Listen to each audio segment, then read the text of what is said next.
تیرے آسمان تلے۔ ناول سٹارٹ کرنے سے پہلے آپ ہمارے چینل کو سبسکرائب کریں، ویڈیو کو لائک کریں اور بیل آئیکن پریس کریں تاکہ آنے والے ہر ناول کی نوٹیفیکیشن آپ کو بروقت مل سکے۔ چلتے ہیں ناول کی جانب۔ مجھے کنارے کی کب تمنا، تجھے ہے دریا کے پار جانا۔ بپھرے دریا کی سرخ موجیں بتا رہی ہیں، خراج مانگے گا پھر سے دریا۔ جو میری مانو تو ایسا کر لو، مجھے شریک سفر بنا لو۔ خراج مانگے جو تم سے دریا، مجھے بھنور میں اتار جانا، تیرا ضروری ہے پار جانا۔ وہ ابھی صبح کے سیر سے واپس لوٹا تھا۔ فضا میں خنکی پچھلے دنوں کی نسبت زیادہ تھی۔ عبیرہ نے کشادہ برآمدے میں جھروکوں سے اسے دیکھا تھا، پھر فوراً دبے پاؤں اس کے پیچھے آتے ہوئے اس نے اپنے سرد ہاتھ اس کی آنکھوں پر رکھ دیے۔ بوجھو تو جانے، ذرا سا آگے ہو کر جھکتے ہوئے شرارت سے مسکرائی تھی۔ سوید حاضر نے جواب میں اس کے دونوں ہاتھوں کو مضبوطی سے تھام لیا۔ بیا، تازہ مسکراہٹ اس کے لبوں پر تھی۔ عبیرہ احساس تفاخر سے مسکرا دی تھی۔ کب آئیں؟ اگلے ہی پل وہ اس کے ہاتھ چھوڑ کر ذرا سا جھکتے ہوئے اپنے پاؤں کو بوٹوں کی قید سے آزاد کر رہا تھا۔ عبیرہ کن اکھیوں سے اس کی طرف دیکھتے ہوئے اس کے مقابل بیٹھ گئی۔ رات عشاء کی نماز کے بعد آئی تھی، مگر یہاں آ کر پتہ چلا کہ جناب اپنے آفس کی طرف سے شہر سے باہر گئے ہوئے ہیں، اور یہ کہ رات دیر سے گھر واپس آئیں گے۔ تب مجبوراً انتظار سے تھک کر سونا پڑا۔ اگر مجھے خبر ہوتی کہ محترمہ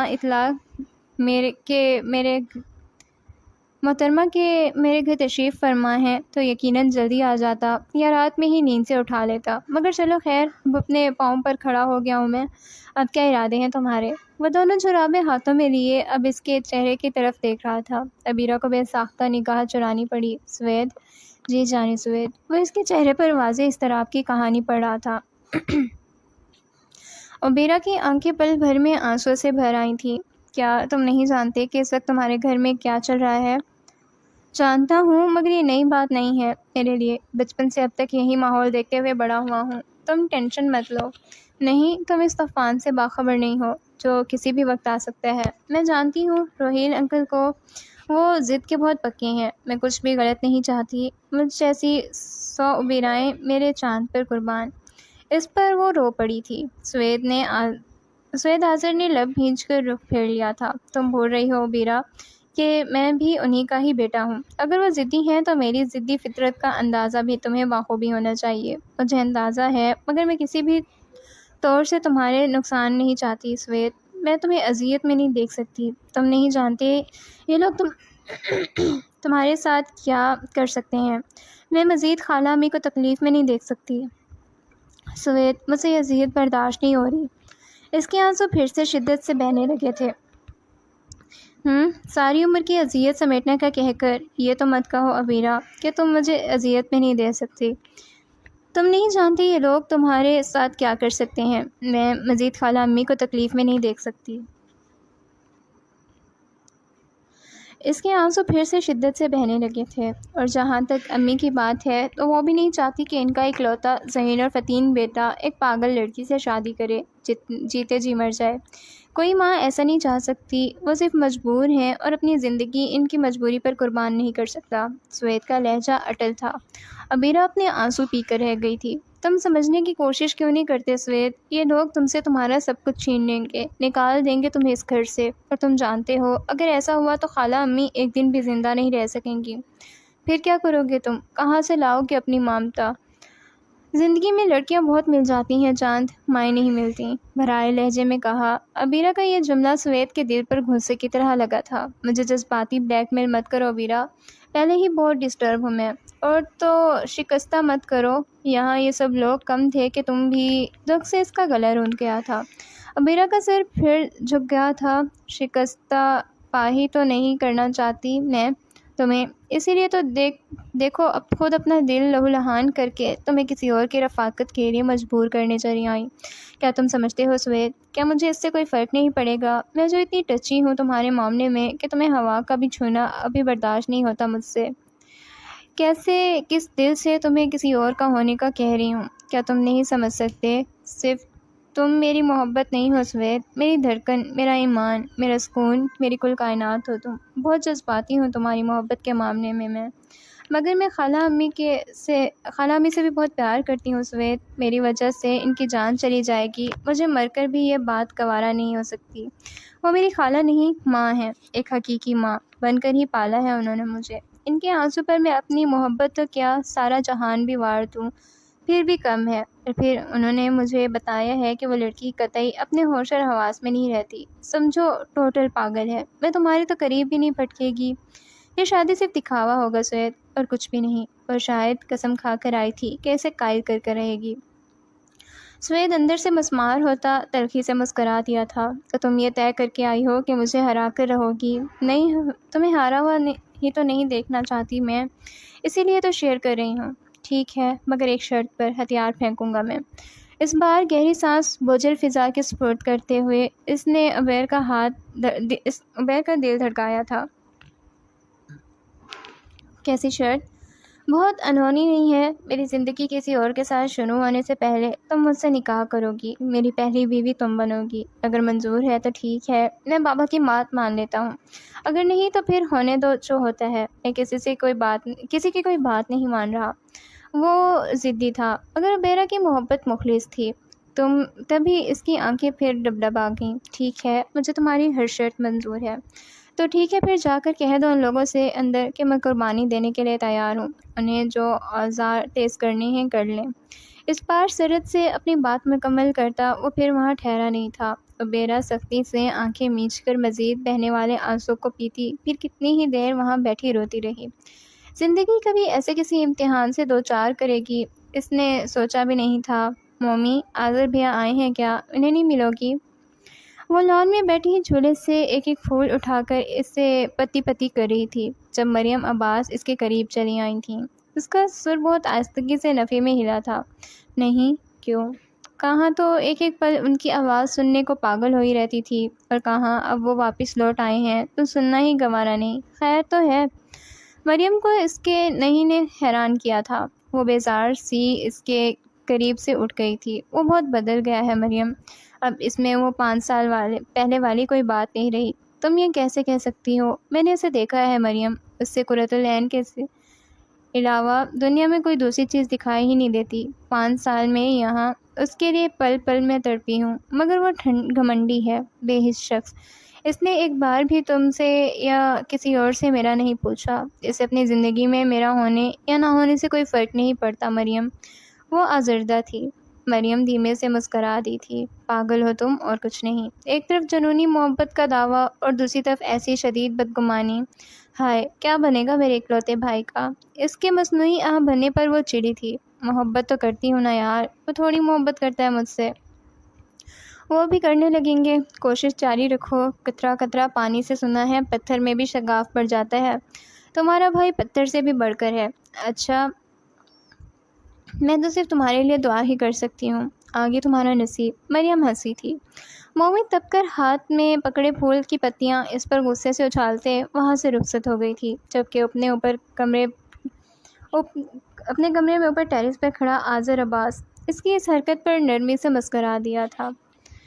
عبیرہ لان سے اٹھ کر اپنے کمرے میں واپس آئی تو اس کے سارے جسم میں درد کی لہریں سر پٹک رہی تھیں، آنکھیں یوں جل رہی تھیں گویا کچھ ہی دیر میں ان سے لہو ٹپکنے لگے گا۔ ڈھیلے ڈھالے انداز میں خود کو صوفے پر گرا کر اس نے آنکھیں مینچ لی تھیں۔ اسے یاد آنے لگا تھا جب وہ صرف 6 سال کی تھی تو اس کے محبوب بابا جانی کی رحلت ہو گئی تھی، جس کے بعد اس کی ماں فضیلہ بھی اسے ساتھ لے کر اپنے آبائی گاؤں اپنی بڑی بہن کے پاس چلی آئی تھی۔ سوید ان کی اسی بڑی بہن راحیلہ کا ہی اکلوتا بیٹا تھا جس میں ان کی جان تھی۔ سوید کے بابا راحیل جعفری اس کی اماں راحیلہ بی بی اور خالہ فضیلہ بی بی کے فرسٹ کزن تھے۔ شروع سے ہی راحیل جعفری کی ماں راحیلہ بی اور فضیلہ کی بی کی ماں پر حاوی رہی تھی، کیونکہ وہ اس کے خاندان کی پہلی بہو تھیں اور بے حد ہوشیار تھیں، جبکہ راحیلہ بی کی ماں سیدھی سادی حساس دل و دماغ کی مالک عام سی خاتون تھی۔ باطنی چالاکی کے ساتھ ساتھ وہ حسن و صورت میں بھی اپنی دیورانی پر بھاری تھیں۔ یہی وجہ تھی کہ حویلی میں برسوں تک راحیل جعفری کی ماں کا ہی راز رہا تھا۔ سونے پر سہاگا، قدرت نے اولاد کے معاملے میں بھی ان پر مہربانی کی تھی۔ وہ لگاتار 4 بیٹوں کی ماں بنی تھی، جبکہ راحیلہ بی سے پہلے 2 بیٹیوں راحیلہ بی اور فضیلہ بی کو جننے کے بعد ایک بیٹے کو جنم دیا تھا، جو عین جوانی کے عالم میں زمینوں اور جائیداد کے مسئلے پر اپنے باپ کے ساتھ راحیل جعفری کے بڑے بھائی سہیل جعفری کے ہاتھوں قتل ہو گیا تھا۔ راحیلہ بھی ان دنوں پورے خاندان سے ٹکر لے کر شہر میں پڑھ رہی تھیں۔ اکلوتے بھائی اور باپ کی اندھوناک موت کی خبر ان پر بجلی بن کر گری تھی۔ وہ اپنی تعلیم ادھوری چھوڑ کر پھر فور گاؤں واپس آئیں، جہاں ان کے گھر میں جیسے کہرام برپا تھا۔ سارا گاؤں قاتل کو جانتا تھا، مگر ان کے شر سے خوفزدہ ہو کر کسی نے بھی زبان نہ کھولی، اور راحیلہ بے بسی سے غم اور غصہ پی کر رہ گئی تھی۔ اپنے تایہ زاد سہیل جعفری کے ساتھ انہیں ان کے بقیہ تینوں بھائیوں سے بھی شدید نفرت تھی، اور یہ نفرت اس وقت مزید دوچند ہو گئی جب ان کی ماں ایک صبح چپ چاپ اپنے سسرالیوں کے مظالم دکھ سینے سے لگائے دنیا سے رخصت ہو گئیں۔ ابھی یہ درد بھی تازہ ہی تھا کہ اس کی نفرت اور خودسری کو ضد بناتے ہوئے راحیل جعفری نے ان سے شادی کا شوشہ چھوڑ دیا تھا۔ راحیلہ بھی اس شادی کے لیے کسی طور پر تیار نہ تھی، مگر وہ پنجرے میں قید پنچھی کی مانند محض پھڑپھڑا کر رہ گئی تھیں۔ ان کی نفرت کو بھی اپنی ضد بناتے ہوئے راحیل جعفری نے ان سے شادی تو کر لی، مگر انہیں بیوی کی حیثیت سے کبھی تسلیم نہ کیا۔ وہ عورت جو تائی کے روپ میں انہیں زہر لگتی تھی، اب ساس بن کر مزید قہر ڈھانے لگی تھی۔ چند دنوں میں ذہنی اور جسمانی طور پر انہیں کچھ یوں ٹارچر کیا گیا کہ جو شعلہ جوالہ تھیں بجھ کر رہ گئیں، دورے پڑنے لگے، اور جسم ہڈیوں کا ڈھانچہ بن کر رہ گیا تھا۔ فضیلہ بھی جو راحیل جعفری سے چھوٹے عقیل جعفری کی جنون خیز محبت سے ہار گئی تھیں، یہاں اس مقام پر آ کر ان سے شادی سے انکاری ہو گئیں کہ اپنی بڑی بہن کو مزید دکھ سے ہمکنار کرنا انہیں کسی طور گوارا نہیں تھا۔ حویلی میں واحد عقیل جعفری تھا جو روایتی جاگیردار ثابت نہیں ہوا تھا، بلکہ فضیلہ بی کی غیر متوقع بے وفائی کے بعد وہ گاؤں تو کیا ملک چھوڑ کر ہی چلا گیا تھا۔ کتنے عہد، کتنے پلان دونوں کی زندگی کے بیچ ادھورے رہ گئے تھے۔ نفرتوں کے سلسلوں کو محبت کی بارش سے دھونے کا ان کا عزم بس عزم ہی رہ گیا تھا، اور فضیلہ بھی اس گاؤں کے نمبردار کے بیٹے کی دلہن بن گئی تھی۔ سوید ان دنوں محض 4 سال کا تھا، اور سارا دن عقیل جعفری کو یاد کر کے چاچو چاچو کہتا روتا رہتا تھا۔ جو شفقت سے اسے باپ سے ملنی تھی وہ چچا نے دی تھی، مگر زیادہ عرصہ یہ شفقت بھی اس کا نصیب نہ رہ سکی، اور وہ پھر سے محرومیوں کی گود میں آ گرا تھا۔ جن دنوں فضیلہ بی کی گود میں ابیرا آئی تھی، انہی دنوں حویلی سے عقیل جعفری کے بیرون ملک نکاح کی خبر ملی۔ وہ کسی حد تک مطمئن ہو گئی تھی۔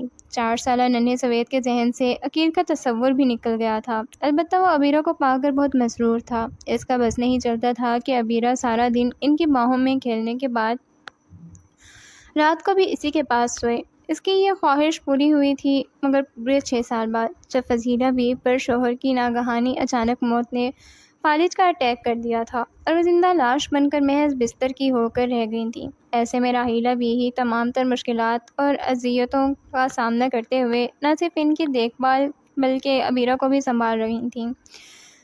وہ بستر پر ایک طرف بیٹے کو ساتھ لے کر سوتیں تو دوسری طرف ابیرہ کو۔ دن ہفتوں، مہینوں اور سالوں کا روپ دھارتے، وقت کا حصہ بنتے چلے گئے، اور سوید ابیرہ کے ساتھ بچپن کی دہلیز سے نکل کر جوانی کے شاہراہ پر آ کھڑا ہوا۔ دونوں کو بھی خبر نہ ہو سکی، اور محبت ان دونوں کے بیچ ایسے پنجے گاڑ گئی۔ کتنی یادیں تھیں جو اس محبت سے وابستہ تھیں، کتنے ایسے واقعات اور باتیں تھیں جو ان کی چاہت کی گواہ تھیں۔ وہ اس کے مزاج کے ہر موسم کی آشنا تھی، اور سوید اسے تو زندگی کا ہر رنگ نظر آتا تھا، اس کی خوبصورت آنکھوں میں آتا تھا۔ بہت سے پیمان تھے جو بن کہے دونوں کے بیچ بن گئے تھے، اور بہت سی ذمہ داریاں تھیں جو دونوں نے خود بخود اپنے ذمے لے لی تھیں۔ ابیرہ رہ کر اس وقت کو یاد کوس رہی تھی جب 3 روز قبل شام میں وہ ہاسٹل سے گھر آئی تھی۔ شہر میں ان کا مکان تعمیر ہو چکا تھا، اور آدھے سے زیادہ سامان بھی نئے گھر میں شفٹ کیا جا چکا تھا، جب اچانک راحیل جعفری نے نیا شوشہ چھوڑا کہ ان کے فرمان کے مطابق ان کے لاڈلے بھائی عقیل جعفری اپنی اکلوتی بیٹی کی شادی کے لیے راحیل جعفری اور ان کے اکلوتے بیٹے سوید سے درخواست گزار تھے۔ یہ خبر کسی طرح ہضم ہو جاتی کہ سوید کو یہ پتہ چل گیا کہ عقیل جعفری، ان کے امیر کبیر لاڈلے چچا، اپنی جس اکلوتی بیٹی سے اس کی شادی کرنا چاہ رہے ہیں وہ پاگل ہے، اور کوئی بھی شخص اسے اپنانے کو تیار نہیں۔ راحیل جعفری نے اپنے بھائی کی محبت اور بڑے بھائی سہیل جعفری کے دباؤ میں بنا کسی سے بات کیے نہ صرف رشتہ طے کر دیا بلکہ شادی کی بھی تاریخ دے دی تھی۔ عبیرہ پر یہ خبر سن کر ہاسٹل سے گھر آ گئی تھی، جہاں اس وقت سوید کا پورا خاندان اسے گھیرے ہوئے تھا۔ وسیع حویلی کے کشادہ ہال میں جس وقت اس نے دہلیز پر قدم دھرے، سوید کے بابا راحیل جعفری کی کڑکدار آواز اس کی سماعتوں سے ٹکرائی تھی۔ مت بھولو برخوردار کہ میں تمہارا باپ ہوں۔ پڑھا لکھا کر پالنے پوسنے اور ضرورت سے زیادہ لاڈ اور پیار اور آزادی کا یہ مطلب نہیں کہ تم آج اپنے باپ پر اپنی مرضی کے فیصلے مسلط کرو۔ مت بھولو کہ جتنے تم مجھے عزیز ہو اتنی ہی دلاویز بھی عزیز ہے۔ وہ صرف عقیل کی نہیں، میری بھی بیٹی ہے۔ اگر کسی وجہ سے بیمار ہے تو اس میں اس پاگل کا کیا قصور؟ مشکل اور مصیبت میں اپنے ہی اپنوں کے کام آتے ہیں۔ بھری دنیا میں کوئی اور اس کا سہارا بنے نہ بنے، تمہیں ضرور اس کا سہارا بننا ہے۔ بصورت دیگر تم یہ گھر اور اپنے والدین کو چھوڑ کر جا سکتے ہو۔ میں یہ سمجھ لوں گا کہ کیل اور سہیل بھائی کی طرح میرا بھی کوئی بیٹا تھا ہی نہیں۔ دھڑاک۔ عبیرہ کو لگا جیسے اس وقت ساتوں آسمان اس کے سر پر آ گرے ہیں۔ معاملہ اتنی شدید نوعیت کا ہوگا اس کے گمان میں بھی نہ تھا۔ سید وہاں سب کے بیچ تنہا اپنے لیے لڑ رہا تھا۔ راحیلہ بھی اس کے قریب یوں ہی سر جھکائے کھڑی تھی جیسے کسی گھناؤنے جرم کی مجرم ہو، جبکہ سامنے صوفے پر بیٹھا راحیل جعفری، عقیل جعفری اور اس کی ماڈرن سی نفیس بیگم براجمان تھیں۔ دائیں طرف دھرے پلنگ پر سہیل جعفری اور اس کی بیوی بیٹھے تھے۔ سہیل اپنے باپ کی بات پر تپ کر اٹھا تھا۔ آپ سے امید بھی یہی رکھی جا سکتی ہے۔ کبھی باپ بن کر بیٹے کو پالا ہوتا تو آج یوں اتنی آسانی سے یہ بات کہہ سکتے تھے۔ آپ کیا سوچ کر حق جھاڑ رہے ہیں مجھ پر؟ میں آپ کی نوازشوں کا محتاج نہیں ہوں۔ میرے اور میری ماں کے حصے میں سدا قہر آیا ہے آپ کا۔ آپ کی نوازشیں تو سدا اپنے بھائیوں اور ان کی بیویوں پر رہی ہیں۔ پھر اب یہ خوش فہمی کیوں لاحق ہے آپ کو کہ آپ کی خواہش کا احترام کروں؟ سوری والد محترم، یہ دنیا کچھ لو اور کچھ دو کے اصول پر چلتی ہے۔ میری ماں بے شک آپ کی جیتی ہوئی جنگ ہوں گی، مگر میں آپ کا مفتوح علاقہ نہیں ہوں، نہ میں اپنی زندگی سنوارنے کے لیے کبھی آپ کی عنایتوں کی آس رکھوں گا۔ میں آج جس مقام پر ہوں اپنی ماں کی دعاؤں اور اپنی محبتوں کے بعد اپنے بل بوتے پر ہوں۔ اس میں آپ کا کوئی کمال نہیں ہے، لہٰذا اس غلط فہمی کو دل سے نکال دیجیے گا کہ میں یہاں سے نکل کر جی نہیں سکوں گا۔ میں جیوں گا اور جی کر دکھاؤں گا۔ آپ رکھیے اپنی دھن دولت اپنے پاس سنبھال کر۔ وہ بھی انہی کا ہی بیٹا تھا۔ راحیل جعفری اس قدر جذبات پر دنگ رہ گئے تھے، جرأت پر دنگ رہ گئے تھے۔ چٹاخ زوردار آواز پر جہاں راحیلہ بھی تڑپ کر اٹھی تھی، وہیں عبیرہ کا بھی ہاتھ بے ساختہ اپنے دل پر پڑا تھا۔ گستاخ، بد زبان، تمہاری ہمت کیسی ہوئی ہمارے سامنے زبان چلانے کی؟ کس نے ڈالی ہے تمہارے ذہن میں ایسی باغیانہ باتیں اور سوچ؟ ہمارے خون سے جنم لے کر آج ہم کو ہی آنکھیں دکھا رہے ہو۔ یہی سکھایا ہے تمہاری ماں اور تعلیم نے تمہیں۔ راحیل جعفری صاحب کے منہ سے کف بہہ رہے تھے۔ ایسے میں عقیل جعفری فوراً اٹھ کھڑے ہوئے۔ بس کریں بھائی، اگر وہ راضی نہیں ہے تو زور زبردستی مت کریں۔ ایسے معاملہ زور زبردستی سے زیادہ دیر تک نہیں چلے گا۔ دل آویز کی قسمت میں اگر کوئی خوشی ہی نہیں لکھی تو بھلا میں اور آپ کیا کر سکتے ہیں؟ ان کے انداز میں شکستگی تھی۔ سوید جعفری نے تنفر سے سر جھٹک دیا۔ نہیں عقیل، میں نے تمہیں زبان دی ہے، اب اس سے پھرنا میرے لیے موت کے مترادف ہے۔ دیکھتا ہوں کیسے نہیں کرتا دل آویز بیٹی سے شادی۔ راحیل صاحب کے بھائی سے محبت اور واضح چیلنج پر سوید پاؤں پٹکتے ہوئے وہاں سے واک آؤٹ کر گیا تھا، جبکہ عبیرہ کو لگا جیسے اس کا وجود پتھر کا ہو گیا ہے۔ اس وقت اسے مزید کچھ دکھائی اور سنائی نہ دے رہا تھا۔ عجب قیامت پڑی تھی دل پر کہ وہ سسکی بھی نہ نکال سکی تھی۔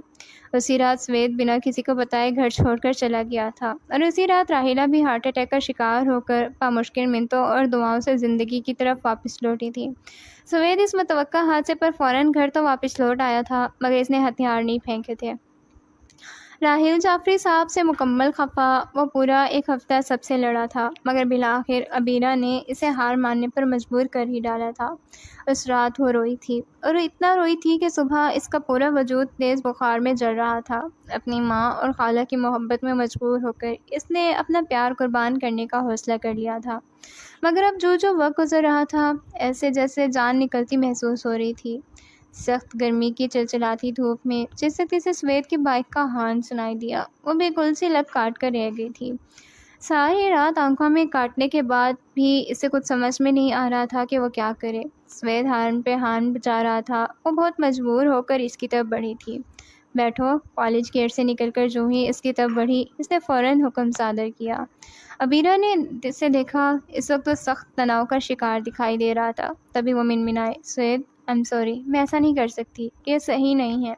تو ٹھیک ہے، میں پھر کسی بھی صورت میں وہ نہیں کر رہا جو صحیح ہے، وہ لب بھینچے ہوئے کہہ رہا تھا۔ عبیرہ کو تاؤ آ گیا۔ تم سمجھنے کی کوشش کیوں نہیں کرتے ہو؟ چپ چاپ بیٹھ جاؤ عبیرہ، سڑک پر تماشا مت لگاؤ پلیز۔ سوید تم بیٹھتی ہو کہ زبردستی پکڑ کر بٹھاؤں؟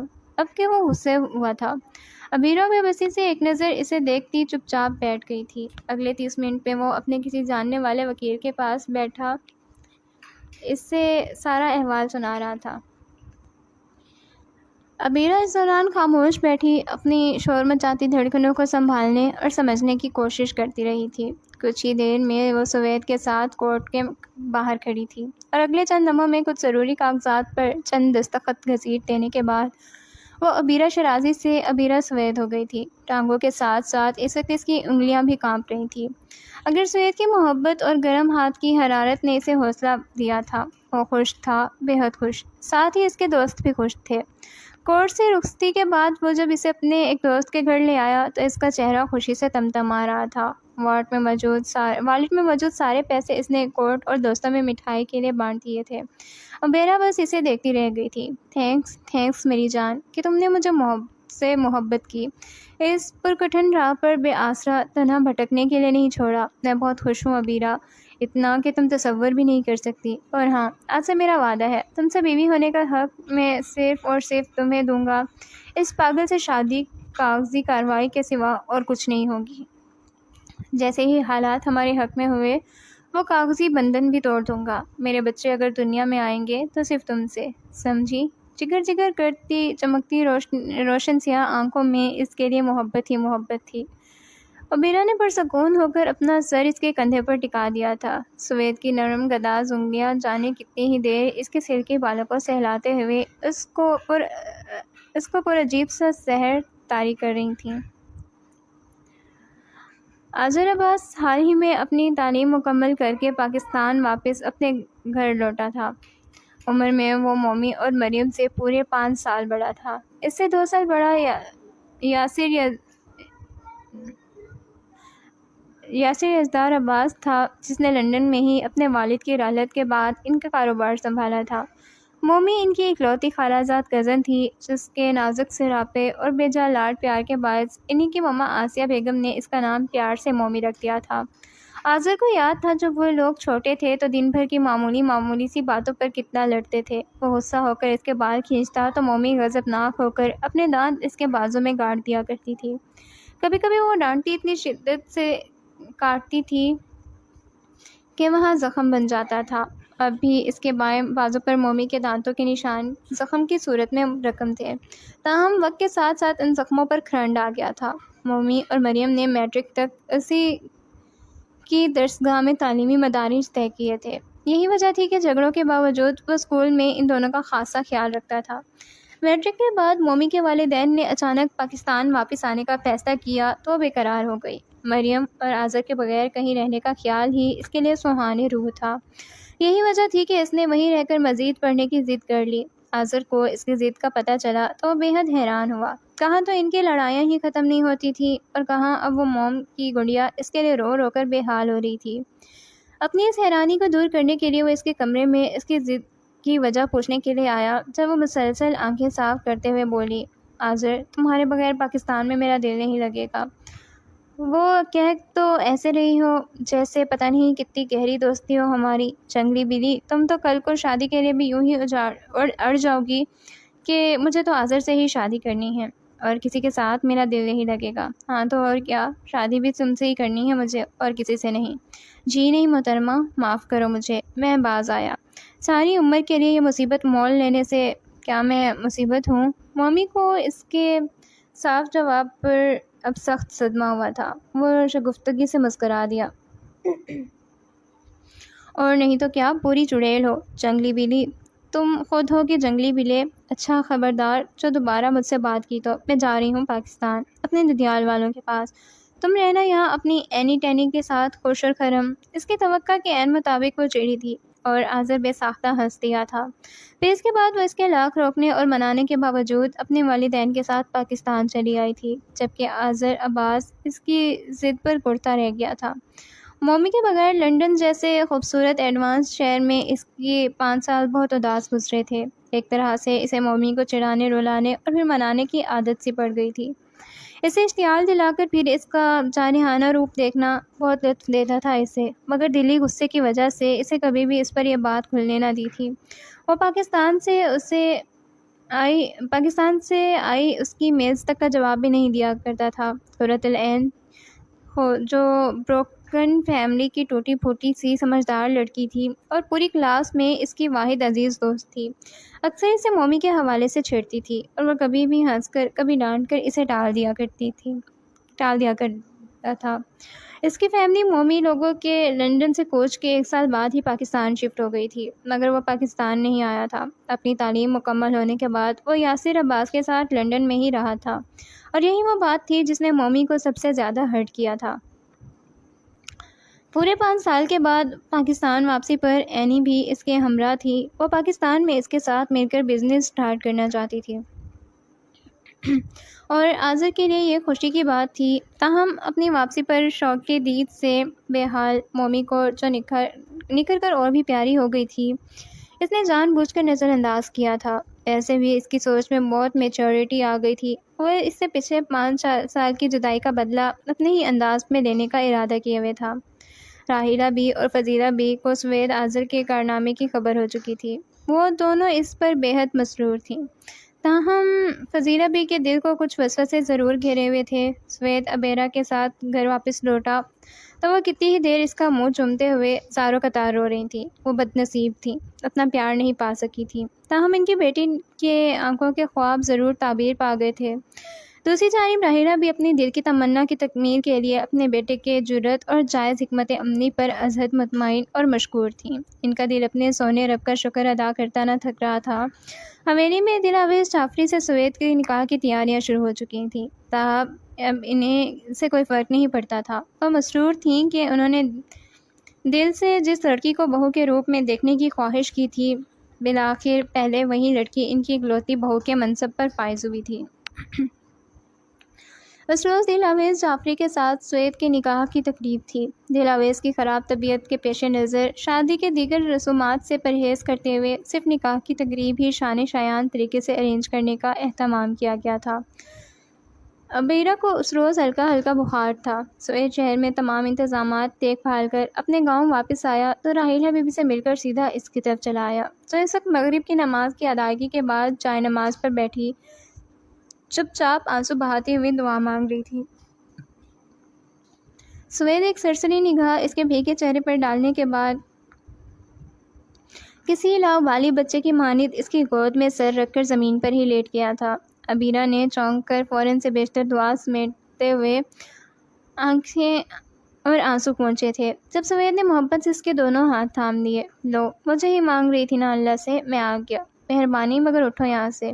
یہ اٹھوں؟ میری خالہ جانی کا گھر ہے اور میری محبوب بیوی کی گود. تمہیں کیا اعتراض ہے؟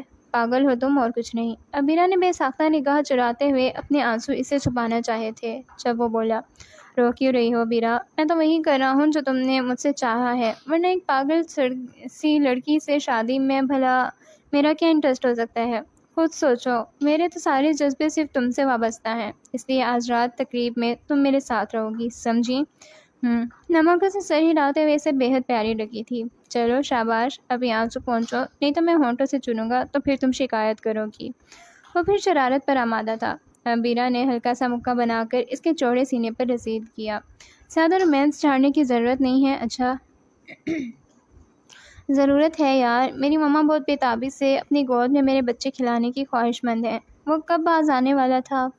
ابیرہ اسے گھور کر رہ گئی تھی. تو میں نے ابھی ایسا کچھ نہیں کرنا. تو کہ بچی آرام سے رہو، ضروری نہیں ہے کہ ہر بار تمہاری مانتا رہوں گا، کبھی دل کے کہے پر بھی چلنے دیا کرو. اچھا اچھا جی، اچھا تمہیں تو اللہ سمجھے۔ اب وہ پزل ہو رہی تھی۔ سوید جان بوجھ کر اگلے 3-4 گھنٹے سے تک اسے یوں ہی زج کرتا رہا تھا۔ دلاویز جعفری سے سوید کے نکاح کی تیاریاں مکمل ہو چکی تھیں۔ وہ شہر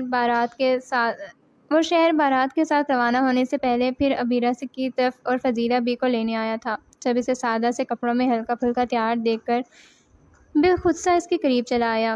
بیا، وہ جو سنگھار میں اس کے سامنے کھڑی بال سنوار رہی تھی، اس کی پکار پر پلٹی۔ بیا، میں کسی دلاویز جعفری سے شادی نہیں کر سکتا۔ کیوں؟ اس کی قربت پر دھڑکتے دل کو بمشکل سنبھالتے ہوئے اس نے پوچھا تھا، مگر پھر سوید کی آنکھوں میں دیکھ کر فوراً نگاہ جھکا گئی تھی۔ دماغ خراب ہو گیا ہے تمہارا اور کچھ نہیں۔ صحیح کہہ رہی ہوں، قسم سے آج تو ٹھیک ٹھاک خراب ہو رہا ہے۔ ایک شعر سنو، جس طرح میرا خواب ہے اس طرح تیرے ساتھ ایک شام گزر جائے تو ایک شام بہت ہے۔ اپنے گرم سانسوں سے عبیرہ کے چہرے کو چھوتے ہوئے اس نے سرگوشی کی۔ جب وہ بولی، عقل کو ہاتھ مارو سوید، وہاں سب لوگ تمہارا انتظار کرے ہوں گے۔ تو کرنے دو نا یار، تمہیں کیا مسئلہ ہے؟ اچھے بھلے موڈ کا بیڑا غرق کر کے رکھ دیتی ہو تم، بالکل اچھی بیوی نہیں ہو۔ اپنی تھوڑی مزے سے اس کے کندھے پر رکھتے ہوئے اس نے دعائی دی تھی۔ جب وہ مسکرا دی، چلو دوسری تو اچھی مل رہی ہے نا، اس سے پیار کروا لینا۔ اس نے مذاق کیا تھا، مگر سوید برا مان کر تپ اٹھا تھا۔ شٹ اپ، تب کر کہتے ہوئے فوراً کمرے سے نکل گیا تھا۔ باہر گاڑی کی طرف بڑھ گیا، جبکہ عبیرہ ہنستے ہوئے وسیلہ بھی کے کمرے کی طرف بڑھ رہی تھی۔ میرج ہال میں جس وقت اپنے خاندان والوں کے درمیان گرا خود کو اپنے ثانی کے لیے تیار کر رہا تھا، عبیرہ کی آنکھوں کے آنسو اسے تڑپا گئے تھے۔ ڈھیروں مہمانوں کے بیچ وہ اسٹیج کے قریب بیٹھی جس ضبط آزمانے کی کوشش کر رہی تھی۔ سوید سے رہا نہ گیا تو اٹھ کر اس کے قریب چلا آیا۔ بیا، تم رو کیوں رہی ہو؟ نہیں تو جھوٹ مت بولو، دیکھو اگر تم راضی نہیں ہو تو میں ابھی… وہ مضطرب تھا۔ عبیرہ آنسو چھپاتی زبردستی مسکرا دی۔ پاگل مت بنو، میں ٹھیک ہوں، چاہو سب ادھر ہی دیکھ رہے ہیں۔ اپنے ہاتھ اس کی گرپ سے نکالتے ہوئے اس نے بمشکل سوید کو پیچھے دھکیلا تھا، جس پر راحیل جعفری صاحب، جو اپنے کسی دوست سے باتوں میں مگن تھے، پہلو بدل کر رہ گئے تھے۔ اندر کمرے میں دلاویز جعفری تاحال ہوش اور حواس سے بیگانہ پڑی تھی اور مسز ذکیر کے آنسو رکنے کا نام نہیں لے رہے تھے۔ آنٹی، میرا خیال ہے ہمیں مومی کو ابھی کچھ مزید وقت دینا چاہیے تھا۔ نہیں بیٹے، ڈاکٹرز کے مطابق اس کی فوری شادی بے حد ضروری ہے۔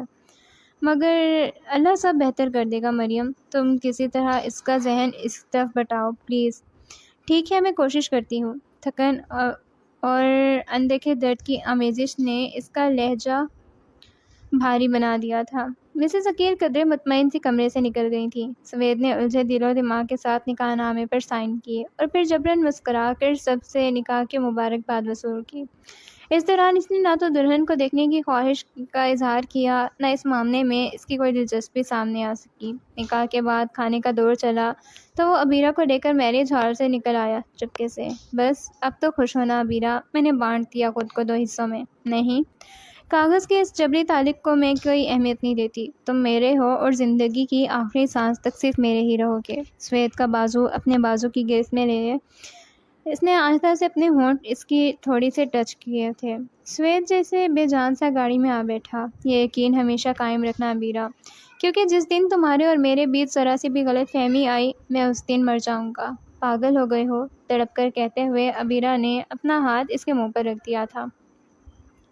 میں سوچ رہا ہوں عبیرہ کہ میری سانسیں تم سے جڑی ہیں، تم میرے وجود میں سارے جذبوں کی مالک ہو۔ پیار بہت کرتا ہوں میں تم سے۔ یہ زندگی اگر خوبصورت ہے تو صرف تمہارے دم سے۔ ماما کے بعد تم دوسری عورت ہو جو مجھے اپنی جان سے بڑھ کر پیاری ہے۔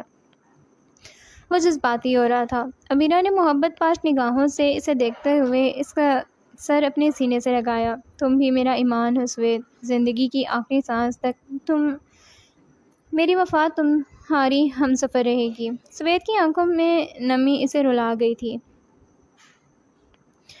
تکیہ باہوں میں دبائے بیڈ پر آڑا ترچھا لیٹا وہ گہری نیند میں غرق تھا جب مومی دبے پاؤں اس کے کمرے میں چلی آئی۔ نیچے آسیہ بیگم اور مریم ناشتے کی تیاری کر رہی تھیں۔ اس نے تفصیلی نگاہوں سے آذر کا جائزہ لیا۔ وہ پہلے سے قدرے کمزور ہو گیا تھا۔ کتنے افسوس کی بات تھی کہ وہ لندن سے اس کے لیے کوئی تحفہ بھی نہیں لایا تھا۔ وہ دکھ کی انتہا پر تھی۔ اس وقت اسے کچھ اور نہ سوچا تو فریج سے ٹھنڈے پانی کی بوتل نکال کر پوری طرح اس پر انڈیل دی۔ وہ جو گہری نیند میں تھا اس اچانک افتاد پر ہڑبڑا کر اٹھ بیٹھا۔ تم اس کی نگاہ اس کے مسکراتے چہرے پر پڑتے ہی اس کی آنکھیں پوری کی پوری کھل گئی تھیں۔ جی جناب، السلام علیکم اینڈ گڈ مارننگ، صبح بخیر۔ وہ دونوں ہاتھ سینے پر باندھے ہوئے اسے چڑھا رہی تھی جب وہ گہری سانس بھر کر اسے دیکھتے ہوئے بولا، کسی کو گہری نیند سے جگانے کا یہ کون سا طریقہ ہے؟ بہت زبردست طریقہ ہے، تمہیں کیا پتا پاکستان میں یہ طریقہ کتنا کامیاب ہے؟ مزے سے کہتے ہوئے اس کی اسٹڈی ٹیبل پر ٹک گئی۔ حاضری سے دیکھ کر رہ گیا۔ تم انتہائی بدتمیز اور بیوقوف لڑکی ہو، اور تمہارا اپنے بارے میں کیا خیال ہے؟ وہ کہاں اس کے روب میں آنے والی تھی۔ آذر بستر چھوڑ کر اٹھ کھڑا ہوا۔ اپنے گھر میں سکون نہیں ہے تمہیں، جو ہر لمحہ ادھر دوڑی رہتی ہو؟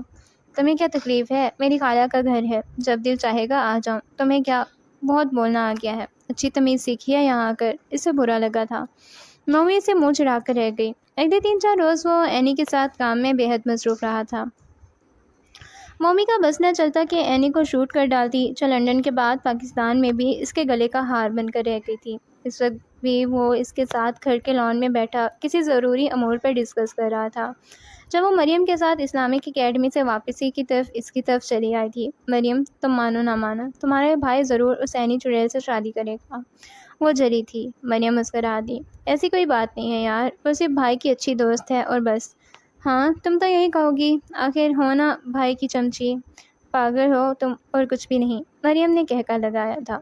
وہ تیز تیز چلتی لان کراس کر گئی۔ آذر کی پرشوق نگاہوں نے دور تک اس کا پیچھا کیا تھا۔ تقریباً 15 منٹ کے بعد وہ لان سے اٹھ کر اندر آیا تو وہ آسیہ بیگم کے پاس بیٹھی مزے سے نوڈلز کھا رہی تھی۔ وہ پرشوق نگاہوں سے اسے دیکھتا وہیں بیٹھ گیا تھا۔ تم پھر آ گئیں؟ آخر نہیں ہے نا سکون اپنے گھر میں؟ وہ اسے تنگ کرنے سے باز نہیں آنے والا تھا۔ مومی گلس کر رہ گئی۔ اپنے شوق سے نہیں آئی، تمہاری بہن زبردستی کھینچ کر لائی ہے۔ اچھا، اب یقیناً سارے گھر کی صفائی کرنی ہوگی یا پھر کپڑے دھونے ہوں گے۔ کل سے کام والی بھی تو نہیں آ رہی۔ چلو پہلے میرا کمرہ صاف کر دینا، بہت خراب ہو رہا ہے۔ منہ دھو کر رکھو اور یہ خود کرو سارے کام۔ فضول لوگوں سے گپ شپ میں جو قیمتی وقت برباد کرتے ہو، اس سے کبھی مفید بھی بنا لیا کرو۔ غصے میں ناک چڑھا کر بولتی اس سے بے حد اچھی لگی تھی۔ آسیہ بیگم مسکرا کر اٹھتے ہوئے کچن کی طرف بڑھ گئی تھیں۔ مریم، میں ذرا مارکیٹ تک جا رہا ہوں اینی کے ساتھ، واپسی پر املی کا شربت بنا کر رکھنا۔ فوراً سنجیدہ ہو کر وہ مریم کو مخاطب ہوا۔ مومی کی جلن مزید بڑھ گئی تھی۔ اللہ کرے تم اسے چھوڑنے جاؤ اور تمہارا ایکسیڈنٹ ہو جائے جس میں وہ اسٹوپڈ لڑکی مر جائے۔ مومی، پاگل ہو گئی ہو کیا؟ اس کے دبے سے لہجے کی بد دعا پر مریم نے دہل کر اس کی طرف دیکھا تھا۔ وہ ضبط کرتے ہوئے بولی تھی، ابھی تو نہیں ہوئی، مگر تم دیکھ لینا، تمہارا یہ بھائی ایک دن ضرور مجھے پاگل کر کے چھوڑے گا۔ آذر کمرے سے نکل کر جا چکا تھا اور مریم محض افسوس سے اسے دیکھ کر رہ گئی تھی۔ مریم، کیا آذر واقعی اینی سے محبت کرتا ہے؟ اس روز اکیڈمی جاتے ہوئے مومی نے مریم سے پوچھا تھا، جب وہ بولی، نہیں، میرا نہیں ایسا خیال کچھ ہے۔ کیوں؟ تم اتنے وثوق سے کیسے کہہ سکتی ہو؟ وہ بے چین تھی۔ مریم اسے دیکھ کر رہ گئی۔ اینی بھائی سے بات کر رہی تھی، کہہ رہی تھی کہ وہ تم سے بہت پیار کرتی ہے۔ آذر، خیال کیا کرو اس کا، اس سے مجھے پتہ ہے کہ بھائی کی زندگی میں وہ نہیں ہے۔ گڈ، میں ایویں ہی خار کھاتی ہوں بیچاری سے۔ ویسے وہ پھر کون ہے جس کی وہ سفارش کر رہی تھی؟ یہ تو مجھے پتہ ہے کہ وہ میری سفارش کسی صورت نہیں کر سکتی، کیونکہ میرا اس سے اب تک بہت غلط بیہیو رہا ہے۔ یہ تو اب وہی جانے، مگر یہ ہے کہ بھائی کسی نہ کسی سے محبت ضرور کرتے ہیں۔ کیسے؟ میرا مطلب تمہیں کیسے پتہ؟ ابھی پرسوں پتہ چلا ہے، جب میں نے شام کے بعد چائے دینے گئی تھی۔ بھائی کے ہاتھ میں کسی لڑکی کی تصویر تھی اور وہ اکیلے میں اس سے باتیں کر رہے تھے۔ میں گئی تو جلدی سے تصویر ڈائری میں چھپا کر رکھ دی۔ جہاں تک میرا خیال ہے وہ کوئی لندن کی لڑکی ہے، کیونکہ بھائی کے سیل پر آنے والی زیادہ تر کالز لندن کی ہی ہوتی ہیں۔ ہائے نہیں مریم، میرے ہوتے ہوئے اگر کسی نے میرے حق پر ڈاکہ ڈالا تو میں اس کی اینٹ سے اینٹ بجا کر رکھ دوں گی۔ وہ جذباتی ہوئی تھی۔ مریم نے نظر پھیر لی۔ بس رہنے دو، دلوں کی سلطنت میں غنڈہ گردی سے کام نہیں ہوتا، اس معاملے میں صرف عاجزی چلتی ہے۔ تمہارے بھائی کا دل عاجزی سے قابو میں آنے والا نہیں ہے۔ اچھا؟ وہ چڑی تھی۔ مریم خفا ہو گئی۔ ایک تو تم فتوے بڑے جلدی جاری کر دیتی ہو، ذرا جو کسی کی بات سمجھ میں آ جائے تمہارے۔ مجھے نہیں سمجھ سکتی ایسی کوئی بات جس سے اسے مزید اکڑنے کا موقع ملے۔ ایک تو پہلے ہی اس کی گردن میں خم نہیں ہے، اوپر سے تم مجھ سے منتیں کروا رہی ہو۔ نہ بابا، مجھے تمہاری یہ نادر رائے منظور نہیں۔ وہ ہٹلر کی سوچ کی مالک تھی۔ مریم منہ پھیر کر اپنی جماعت کی طرف بڑھ گئی تھی۔ آصر کی آئی ڈی کارڈ اور اے ٹی ایم کارڈ اکٹھے گم ہو گیا تھا۔ سارا کمرہ چھان مارا مگر کہیں سے وصول یابی نہ ہو سکی تھی۔ تب اس نے مریم سے پوچھ تاچھ کی تھی مگر وہ صاف مکر گئی، یہ کہہ کر کہ بھائی میں تو آپ کے کمرے میں جاتی ہی نہیں، پھر جن اٹھا کر لے گئے ہیں یا انہیں پاؤں لگ گئے۔ اس کا غصہ کم ہی نہیں ہو رہا تھا۔ مریم کو یاد آیا کہ صبح اس کے آفس جانے کے بعد مومی وہاں آئی تھی۔ تبھی وہ بول اٹھی، بھائی صبح مومی یہاں آئی تھی، شاید اس نے ادھر ادھر رکھ دی ہوں۔ مومی کی شرارتیں بہت بڑھ گئی تھیں۔ آذر اسے رعایت دینے کے موڈ میں نہیں تھا۔ اوکے فوری بلا کر لاؤ اسے۔ مومی بلیک میکسی میں نکسک سے تیار کہیں جانے کو پرتوڑ رہی تھی جب آذر کے بلاوے پر بنا کسی ہچکچاہٹ کے اس کے حضور پیش ہو گئی۔ کہاں جا رہی ہو؟ اسے بننے سورے دیکھ کر وہ اپنا مسئلہ فوری بھول گیا تھا۔ مریم کا دل بے تحاشا ہنسنے کو چاہ رہا تھا مگر وہ ضبط کیے رہی۔ ایک فرینڈ کی برتھ ڈے پارٹی ہے، وہیں جا رہی ہوں۔ کیا یہی پوچھنے کے لیے بلایا تھا؟ جی نہیں، میرا آئی ڈی کارڈ اور اے ٹی ایم کارڈ کہاں ہے؟ مجھے کیا پتا، مجھے تو نہیں پکڑائے تھے۔ مومی میں اس وقت ٹینشن میں ہوں، مجھے تنگ مت کرو۔ وہ شدید غصے میں تھا۔ مومی ٹھٹک کر رہ گئی تھی۔ جو سچ ہے میں وہی کہہ رہی ہوں۔ اوکے پھر آؤ میرے ساتھ۔ لپک کر آگے بڑھتے ہوئے اس نے مومی کا بازو تھاما اور اسے زبردستی ساتھ گھسیٹتا اوپر کی بالائی منزل پر لے آیا۔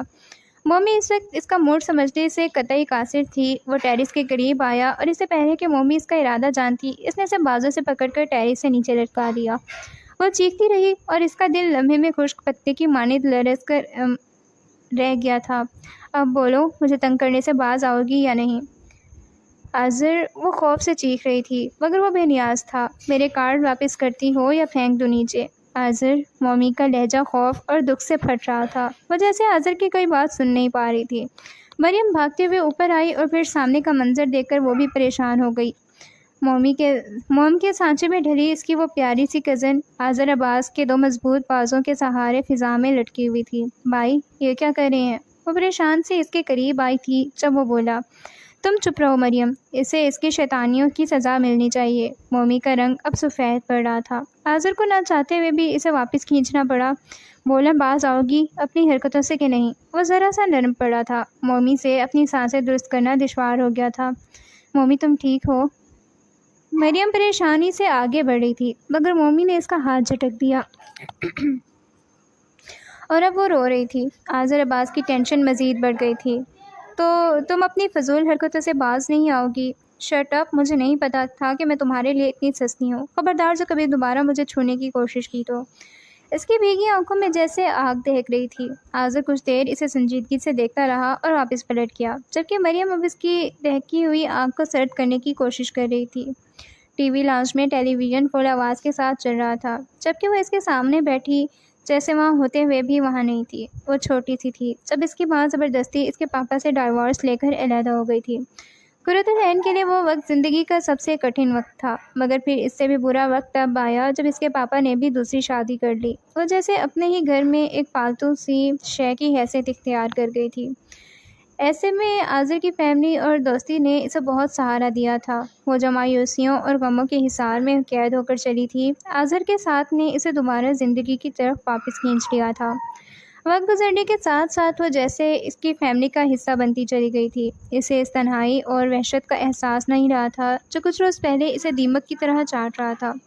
وہ پھر سے جینے لگی تھی۔ اس روز بھی آذر اپنے سارے کام التوا میں ڈال کر اس کی سالگرہ دھوم دھام سے منانے کے لیے اس کے گھر کا کونا کونا سجا رہا تھا۔ مومی ہر بات سے بے خبر اس روز اکیلی ہی اکیڈمی گئی تھی جبکہ مریم نے گھر میں کام کا بہانہ بنا کر چھٹی کر لی تھی۔ وہ اکیڈمی سے واپس آئے تو آذر مریم کے ساتھ مل کر ہال کے اور کمرے کی سجاوٹ کر رہا تھا۔ وہ ذرا سی حیران ہوئی تھی۔ کہاں تو اس کی اتنی مصروفیت کے سر کھجانے کو ٹائم نہیں ملتا تھا اور کہاں اب مکمل فرصت سے بچوں کی طرح دیواروں پر رنگا رنگ ربن لگا کر وہاں غبارے باندھ رہا تھا۔ اسے یاد آیا وہ لندن میں صرف اس کی سالگرہ کے روز ایسا اہتمام کیا کرتا تھا۔ مہمانوں کو مدعو کرنے کے ساتھ ساتھ گھر کو سجانا اور سنوارنے سے لے کر مزے مزے کے پکوان تیار کرنے میں بھی وہ ہمیشہ سب سے آگے رہا کرتا تھا۔ مومی چاہ کر بھی ان دونوں کو بھلا نہیں پا رہی تھی جب وہ صرف اور صرف اس کا تھا۔ وہ آگے بڑھ گئی تھی اور مریم کے قریب آ کر کھڑی ہوئی۔ کیا ہو رہا ہے؟ کوئی آ رہا ہے کیا؟ ارے نہیں یار، آنا کس نے ہے؟ اینی کی سالگرہ ہے اور آذر بھیا اسے سرپرائز دینا چاہ رہے ہیں بس۔ مریم کیک سجانے میں مصروف تھی، وہ دیکھ نہیں سکی کہ اس کے الفاظ نے مومی کے چہرے پر کیا اثر ڈالا تھا۔ آذر اب میز سے کود کر اس کے مقابل آ کھڑا ہوا تھا۔ تم نے اینی کے لیے کوئی گفٹ وغیرہ خریدا ہے کہ نہیں؟ کتنی فکر مندی تھی اسے اینی کی خوشی اور پذیرائی کی۔ مومی کے اندر جیسے دھواں سا بھر گیا تھا۔ نہیں؟ کیوں؟ اپنے لیے تو بڑی کانشیس رہتی ہو، کبھی دوسروں کی خوشی کا خیال بھی کر لیا کرو۔ دوسروں کی خوشی کا خیال رکھنے کے لیے تم کافی ہو آذر عباس، اسی کے انداز میں کہتی دب کر جواب دیتے ہوئے وہ پھر وہاں سے پر ٹھہری نہیں تھی، جبکہ آذر عباس اس کی بھیگی پلکوں کا تصور کرتے مسکرا دیا تھا۔ یہ ٹھیک نہیں ہے بھائی، آپ کو پتہ بھی ہے کہ وہ آپ سے کتنا پیار کرتی ہے، پھر بھی آپ اسے دکھ دینے سے باز نہیں آتے۔ کیوں؟ مزہ آتا ہے ڈیئر سسٹر، تمہیں کیا پتہ وہ سڑ کر کتنی اچھی لگتی ہے۔ وہ اب بھی مسکرا رہا تھا۔ مریم اسے دیکھ کر رہ گئی تھی۔ مومی صحیح کہتی ہے، آپ واقعی بہت بے حس ہیں۔ کیک کی سجاوٹ کا کام ادھورا چھوڑ کر وہ بھی وہاں سے واک آؤٹ کر گئی تھی۔ تاہم آذر مومی کی متوقع ناراضگی کا سوچتے ہوئے دیر تک لطف اٹھاتا رہا تھا۔ اس روز بہت تیز بارش ہوئی تھی۔ رات بھر وقفے وقفے سے بارش کا سلسلہ جاری رہا تھا۔ دلاویز ہاسپٹل سے گھر شفٹ ہو چکی تھی، لہٰذا عقیل جعفری اب اس کی رخصتی کا سوچ رہے تھے۔ اسی مقصد کے لیے راحیل جعفری کی شہر آمد پر ایک عرصے کے بعد وہ ان کے گھر فضیلہ بی کے مقابل آئے تھے۔ برستی بارش میں بھیگتے طرح دیوار حسرت سے تکتی ان کی آنکھوں میں عجیب سی خاموشی تھی۔ جوانی میں وہ عورت کیا تھی اور اب وقت سے پہلے بڑھاپے نے اس کے خوبصورت سراپے والی عورت کا کیا حشر کر ڈالا تھا کہ سناٹوں کی چیخیں ان کی آنکھوں سے باہر آتی تھیں۔ وہ ہال کمرے میں لیٹی بارش کو دیکھ رہی تھیں جب ان کے قدم اس کے کمرے کی دہلیز پر پڑے تھے، اور پھر جیسے ہی وجود پتھر کا ہو گیا تھا۔ بارشوں کے موسم میں تم کو یاد کرنے کی عادتیں پرانی ہیں، اب کی بار سوچا ہے عادتیں بدل ڈالیں، پھر خیال آیا کہ عادتیں بدلنے سے بارش نہیں رکتی۔ عقیل، فضیلہ بھی اس کی نگاہیں ان پر پڑی تھیں اور لب جیسے پھڑپھڑا کر رہ گئے تھے۔ اس نے چھو کر مجھے پتھر سے پھر سے انسان کیا۔ مدتوں بعد میری آنکھوں میں آنسو آئے۔ وہ سست روی سے قدم اٹھاتے ان کی طرف آئے تھے۔ کیسی ہو فضیلہ؟ پتہ نہیں، بس ایک بے نام اداسی سی ہے جو کسی لمحہ پیچھا نہیں چھوڑتی، ایک خلش ہے عقیل جو کسی پر سکون سے نہیں جینے دیتی۔ تم اعلیٰ ظرف ہو، معاف کر دو مجھے پلیز۔ ان کی آنکھیں آنسو سے بھری تھیں۔ عقیل جعفری نے بے ساختہ رخ پھیر لیا۔ کس بات کی معافی پگلی؟ اپنے قانون ہوتے ہیں محبت کے، اور سزائیں بھی، میں تو وہ سزا پوری بھی کر چکا۔ ان کی آواز بھاری ہوئی تھی۔ فضیلہ بی کی آنکھوں سے کئی قطرے ایک ساتھ پھسل کر چہرے کو بھگو گئے تھے۔ گھر والے کہاں ہیں؟ فوراً سے بستر سنبھالا تھا انہوں نے خود کو جب وہ بولی۔ کہیں باہر گئے ہیں، سوید اور عبیرہ بیٹی اوپر ہیں۔ ٹھیک ہے پھر میں چلتا ہوں، راحیل بھائی آئیں تو میرا سلام کہنا اور میرا بتا دینا، اور کہنا سوید اور دلاویز کی باقاعدہ شادی کی تیاری کر لیں۔ عقیل فضیلہ بین کے پکارنے پر وہ جیسے چونکتے ہوئے ان کی طرف متوجہ ہوئے۔ عقیل، سوید میری بیٹی کی محبت ہے، وہ میری عبیرہ بہت چاہتی ہے اسے، بے قراری سے بولی تھی، اور عقیل جعفری جیسے پھر سے شاک رہ گئے تھے۔ کیا کہہ رہی ہو فضیلہ؟ وہی جو سچ ہے۔ انہیں جیسے بہت جلدی تھی۔ عقیل جعفری کتنی ہی دیر تک حیران سی پشمان نگاہوں سے ان کی طرف دیکھتے رہ گئے۔ باہر بارش پھر سے زور پکڑ گئی تھی۔ اگلی صبح عبیرہ اپنی ماں کو صبح بخیر کہنے کے لیے ان کے کمرے میں آئی تو گرم بستر میں فضیلہ بی کا بستر پر صرف جسم پڑا تھا، روح نہیں تھی۔ وہ روئی تھی، بلک بلک کر روئی تھی، مگر اس کے آنسو بھلا اس کی ممتا کو کہاں واپس لا سکتے تھے۔ رات کی کسی پہر فالج کے دوسرے شدید اٹیک نے ان کے جسم کو بائیں طرف والے حصے کو مفلوج کر دیا تھا۔ راحیلہ یوں سن ہو کر رہ گئی تھی جیسے ان کا دنیا میں کچھ باقی بچہ ہی نہ ہو، جبکہ سوید اس کی سمجھ میں نہیں آ رہا تھا کہ وہ اپنی زندگی کی ان دو عزیز ہستیوں کا غم کیسے بانٹے۔ 4 ماہ اسی غم نے چاٹ لیے۔ سوید کے ساتھ دلاویز کی رخصتی پھر التوا میں پڑ گئی۔ وہ قطعی کسی نئی ذمہ داری کو قبول کرنے کی پوزیشن میں نہیں تھا، جبکہ عبیرہ سے اس کا تعلق بھی عبیرہ کی پریگنینسی کے باعث منظر عام پر آ چکا تھا۔ حالات مختلف ہو گئے تو شاید راحیل جعفری صاحب شور مچاتے، مگر عجیب سی سوگواری کے ماحول میں عبیرہ پر انگلی اٹھنے سے قبل ہی اس نے سب کچھ صاف صاف بتا کر کچھ کہنے کے لائق نہیں چھوڑا تھا۔ ادھر عقیل جعفری نے فضیلہ بے کی موت کی خبر بڑے حوصلے سے سنی تھی، مگر یہ حوصلہ اندر ہی اندر انہیں کھانے لگا تھا، اس لیے فضیلہ بے کی وفات کے ٹھیک 4 ماہ بعد سویت کے لاکھ پاؤں پٹکنے کے باوجود دلاویز کی رخصتی طے کر دی گئی تھی۔ رات بھر جاگنے اور ٹینشن کا شکار رہنے کے سبب اس کے سر میں شدید درد تھا اور پورا جسم جیسے ہلکے ہلکے بخار کی لپیٹ میں آیا ہوا تھا۔ پورا دن نبیرہ کے ناز اٹھانے کے بعد شام ڈھلے وہ ضد کر کے بے حد سادگی کے ساتھ راحیل جعفری کی ہمراہی میں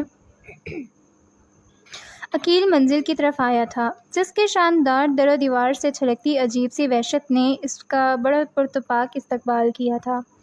قرۃ العین عرف عینی کی سالگرہ اس کی شرکت کے بغیر بھی شاندار رہی تھی۔ تقریب ابھی شروع بھی نہیں ہوئی تھی کہ اسے مریم اسے شرکت کے لیے بلانے چلی آئی تھی، مگر وہ جو اندر سے لہو لہان رہی تھی، اسے مریم کا یہ بلاوا جلتی پر تیلی کا کام لگا گیا۔ تبھی اسے بے رخی سے انکار کر کے کمرہ بند کر کے بیٹھ گئی تھی۔ جانے کیوں اس وقت اس کا دل شدت سے رونے کو چاہ رہا تھا۔ اگر عینی وہ لڑکی نہیں تھی جسے آذر چاہتا تھا، تو پھر وہ اس پر اتنا مہربان کیوں ہو رہا تھا، کیوں اتنی اہمیت دے رہا تھا اسے؟ سوچ سوچ کر اس کا سر درد سے پھٹنے لگا تھا۔ اسے ہر لمحہ انتظار رہا کہ وہ اسے بلانے آئے گا، مگر اس کا انتظار ہی رہا اور تقریب ختم بھی ہو گئی۔ اسے پتہ ہی نہ چل سکا وہ کتنی دیر سر گھٹنوں میں دیے روتی رہی تھی۔ مسز عقیل تقریب کے اختتام کے بعد اٹھ کر آنے لگی تو آذر بھی ان کے ساتھ ہی چلا آیا تھا۔ آنٹی، مومی نے کھانا نہیں کھایا، تیزی سے کھانا کھلا دیجیے گا۔ لیکن وہ تو اب تک سو چکی ہوگی، آج وہ اتنی جلدی نہیں سو سکتی، خیر میں دیکھتا ہوں۔ کچھ سوچ کر کہتے ہوئے وہ سرعت سے سیڑھیوں کی طرف بڑھ گیا۔ مومی کا کمرہ اس کی توقع کے برخلاف لاک نہیں تھا۔ وہ جانتا تھا اسے مومی کو کیسے کھانا کھلانا ہے، مگر اس وقت اس کی جان پر بن گئی جب اس نے کمرے کے وسط میں مومی کو اپنا پیٹ پکڑ کر درد سے تڑپتے ہوئے دیکھا۔ بجلی کی طرح سرعت سے وہ اس کی طرف لپکا تھا۔ مومی، آذر مجھے بچا لو، میں مرنا نہیں چاہتی۔ اس کا چہرہ اس وقت عجیب ہو رہا تھا۔ آذر کو لگا جیسے اس کی ٹانگوں سے جان نکل گئی ہو۔ او مائی گاڈ، کیا کیا ہے تم نے اپنے ساتھ، کیا کھایا ہے؟ موقع کی نزاکت کا احساس کیے بغیر وہ دھاڑا تھا، مگر مومی بند ہوتی آنکھوں سے ساتھ کوئی جواب نہ دے سکی۔ تب وہ اسے اپنے مضبوط بازوں میں اٹھا کر نیچے کی طرف بھاگا تھا۔ مسز عقیل ابھی کچن میں مومی کے لیے کھانا نکال رہی تھیں۔ ان کی نظر آذر پر پڑی تو ہاتھ سے کھانے کی ٹرے چھوٹ کر گر پڑی۔ آذر، کیا ہوا میری بچی کو؟ پتہ نہیں آنٹی، اس نے کچھ کھا لیا ہے، پلیز جلدی میرے ساتھ آئیں۔ گاڑی باہر کھڑی تھی۔ وہ سرعت سے مومی کو گاڑی کی پچھلی سیٹ پر لٹا کر سینے میں ادھم مچاتے دل کے ساتھ مسز عقیل کی گاڑی میں بیٹھتے ہی بنا کسی کو اطلاع دیے گاڑی بھگا کر لے گیا۔ مسز عقیل کے ہاتھ پاؤں ٹھنڈے ہو رہے تھے، بار بار مومی کا منہ چومتے ہوئے رو رہی تھیں، جبکہ آذر کا دل اسے کچھ ہو جانے کے تصور سے ہی پھٹ رہا تھا۔ اس کا بستہ چلتا تھا کہ گاڑی کسی درخت سے ٹکرا کر اپنا وجود ٹکڑے ٹکڑے کر ڈالتا۔ زندگی میں پہلی بار اس نے ٹریفک سگنل کے قوانین کو توڑا تھا۔ گاڑی کو سڑک پر دوڑانے کے بجائے ہواؤں میں اڑاتے ہوئے وہ ہاسپٹل پہنچا تھا اور وہاں ڈیوٹی پر موجود ڈاکٹرز کو غیر حاضر پا کر دیگر عملے پر برس پڑا تھا۔ اس کا بس نہ چلتا تھا کہ سب کو گریبان سے پکڑ کر زبردستی ایمرجنسی روم میں دھکیل دیتا۔ یہ ایک ایسا امتحان تھا محبت کا، جسے جلا کر ستا کر وہ لطف سمیٹتا تھا۔ اب وہی زندگی اور موت کی کشمکش میں تھی۔ وہ تو جیسے دیوانہ ہو کر رہ گیا تھا۔ صحیح معنوں میں اسے ابھی احساس ہوا تھا کہ وہ اس کے لیے کتنی قیمتی تھی۔ جانے یہ ایک ماں کی دعاؤں کا اثر تھا کہ محبوب کے بروقت کوششوں کا، جب وہ موت کی شکست دے کر زندگی کی طرف واپس پلٹ آئی تھی۔ ڈاکٹرز کے مطابق اس نے چوہے مار ادویات پھانک دی تھیں، جس سے اس کا معدہ چھلنی ہونے کا خدشہ تھا۔ اس کا زندہ بچ جانا ایک طرح سے معجزہ ہی خیال کیا جا رہا تھا۔ جب تک وہ ایمرجنسی وارڈ میں رہی، آذر کو اپنی جان سولی پر ٹنگی محسوس ہوئی تھی۔ اس دوران اس نے نہ تو کسی کا فون سنا، نہ ایک پل کے لیے ہی ہاسپٹل سے باہر گیا۔ جس وقت ڈاکٹرز نے اسے مومی کی زندگی خطرے سے باہر ہونے کی نوید سنائی، وہ پلکیں موند کر سر دیوار سے ٹکائے سن بیٹھا تھا۔ اس کی زندگی کی نوید سننے کے بعد اسے زندگی اپنے اندر دوڑتی ہوئی محسوس ہوئی تھی۔ ڈاکٹرز کے مطابق مومی بے ہوشی میں مسلسل اپنی ماں اور باپ کے ساتھ آذر کو پکار رہی تھی۔ اس کے کمرے میں شفٹ ہونے کے بعد آذر نے گھر فون کر کے اپنی ماما اور دیگر افراد کو اطلاع دی تھی۔ آسیہ بیگم کے ساتھ جس وقت مریم اور عینی کمرے میں داخل ہوئیں، وہ بے ہوش پڑی مومی کا ہاتھ تھامے بیڈ پر اس کے سرہانے بیٹھا تھا۔ عینی کے اندر بے چینی سی پھیل گئی تھی۔ مریم اور آسیہ بیگم مومی کو چومتے ہوئے رو رہی تھیں، جبکہ اس نے آذر کے قریب جا کر اپنا ہاتھ اس کے مضبوط کاندھے پر رکھ دیا تھا۔ اب کیسی طبیعت ہے مومی کی؟ خطرے سے باہر ہے۔ آذر کے لہجے سے لگ رہا تھا جیسے اسے بولنا دشوار لگ رہا ہو۔ وہ وہیں کھڑی رہی۔ ٹینشن مت لو آذر، اللہ نے چاہا تو سب ٹھیک ہو جائے گا۔ انکل کو فون کیا ہے؟ نہیں، اس وقت انہیں پریشان کرنا مناسب نہیں۔ عقیل صاحب ملک سے باہر تھے، اس لیے آذر نے انہیں اطلاع نہیں دی۔ ویسے بھی مومی اب ہوش میں آ رہی تھی۔ آذر خاموشی سے اٹھ کر کمرے سے باہر نکل آیا۔ اینی بھی اس کے پیچھے ہی باہر آئی تھی۔ کچھ پتہ چلا مومی نے ایسا کیوں کیا؟ پتہ کس سے چل رہا ہے؟ میں جانتا ہوں اس نے ایسا کیوں کیا۔ آذر کی آنکھیں اس لمحے جیسے جل رہی تھیں۔ اینی اس کے پہلو میں ٹک گئی تھی۔ میں کئی دنوں سے یہ بات محسوس کر رہی ہوں آذر، کہ وہ بہت ٹینس ہے۔ شاید وہ تم سے بہت جنون خیز قسم کی محبت کرتی ہے۔ وہ بہت پاگل ہے اینی، میں بچپن سے جانتا ہوں اسے، مگر پاگل پن میں وہ کوئی ایسا احمقانہ قدم بھی اٹھا سکتی ہے، میں سوچ بھی نہیں سکتا تھا۔ وہ پریشان تھا۔ اینی دیر تک اس کے پہلو میں بیٹھی اسے تسلیاں دیتی رہی تھی۔ سوید بھائی ہلکی پھلکی کڑھائی کے سادہ سے پنک سوٹ میں تیار، بڑی سی چادر کندھوں میں لپیٹے، دل آویز جعفری رخصی کے لیے تیار تھی۔ جب وہ کسی پکار پر ٹھٹک کر رکیا، جی فوراً فلیٹ کے پیچھے دیکھتے ہوئے اس کی نگاہ بہت دلکش چہرے والی ایک خوبصورت لڑکی سے ٹکرائی تھی۔ میرا نام مریم ہے، مریم عباس، دلاویز کی بہن اور بہت اچھی دوست ہوں، آپ سے کچھ کہنا تھا۔ جی فرمائیے۔ بیگانگی لیے اس کے لہجے میں عجیب سا روکھا پن تھا۔ مریم عباس نے اپنا مدعا بیان کرنا مشکل ہو گیا تھا۔ وہ میں آپ کو بتانا چاہتی تھی کہ دلاویز پاگل نہیں ہے، وہ صرف ایک صدمے کے حصار میں ہے۔ ڈاکٹرز کے مطابق ماحول کا بدلاؤ اور ڈھیر ساری محبتیں اس کے صدمے سے حصار سے نکال سکتی ہیں۔ تو سوید کو ذرا برابر اس قصے میں دلچسپی نہیں تھی۔ تو آپ اس کا خیال رکھیے گا، اسے بہت سارا پیار دیجیے گا۔ انکل نے اگر اس کے لیے آپ کا انتخاب کیا ہے تو یقیناً بہت سوچ سمجھ کر کیا ہوگا۔ وہ گوہر نایاب ہے، صدف ہے، اسے کبھی دکھ مت دیجیے گا پلیز۔ سامنے کھڑی خوبصورت لڑکی بھی بھیگی پلکیں دیکھ کر وہ کچھ کہتے رہ گیا۔ ایسا ہی گوہر تھا تو گھر میں ہی رکھتے، میری زندگی کیوں عذاب کر رہے ہو؟ مگر کہہ نہیں سکا تھا۔ ٹھیک ہے، اور کچھ نہیں؟ آنسو پینے کی ناکام کوشش کرتی وہ لڑکی نفی میں سر ہلا کر فوراً واپس پلٹی تھی اور تقریباً بھاگتے ہوئے سیڑھیاں چڑھ کر اوپر کسی کمرے میں گم ہو گئی تھی۔ سوید سر جھٹک کر بنا کسی سے ملے کمرے سے نکل گیا تھا۔ تکن سے بے حال جس وقت وہ گھر سے واپس لوٹا، عبیرہ اس کے انتظار میں جلے پیر کی بلی کی مانند ادھر ادھر چکر لگا رہی تھی۔ دلاویز کو گاڑی سے راحیل جعفری صاحب باہر نکال کر گھر کے اندر لائے تھے۔ یوں سرد اور گمسم سی تھی جیسے برف سے نکال کر لائی گئی ہو۔ راحیلہ بھی ایک سرسری سی نگاہ اس پر ڈال کر اپنے کمرے میں قید ہو گئی تھی۔ ایسے میں راحیل جعفری صاحب کو مجبوراً سوید کو آواز دینی پڑی، جو اندر کمرے میں عبیرہ کے پاس بیٹھا اسے ڈھیروں وعدے اور تسلیاں تھما رہا تھا۔ جی بابا۔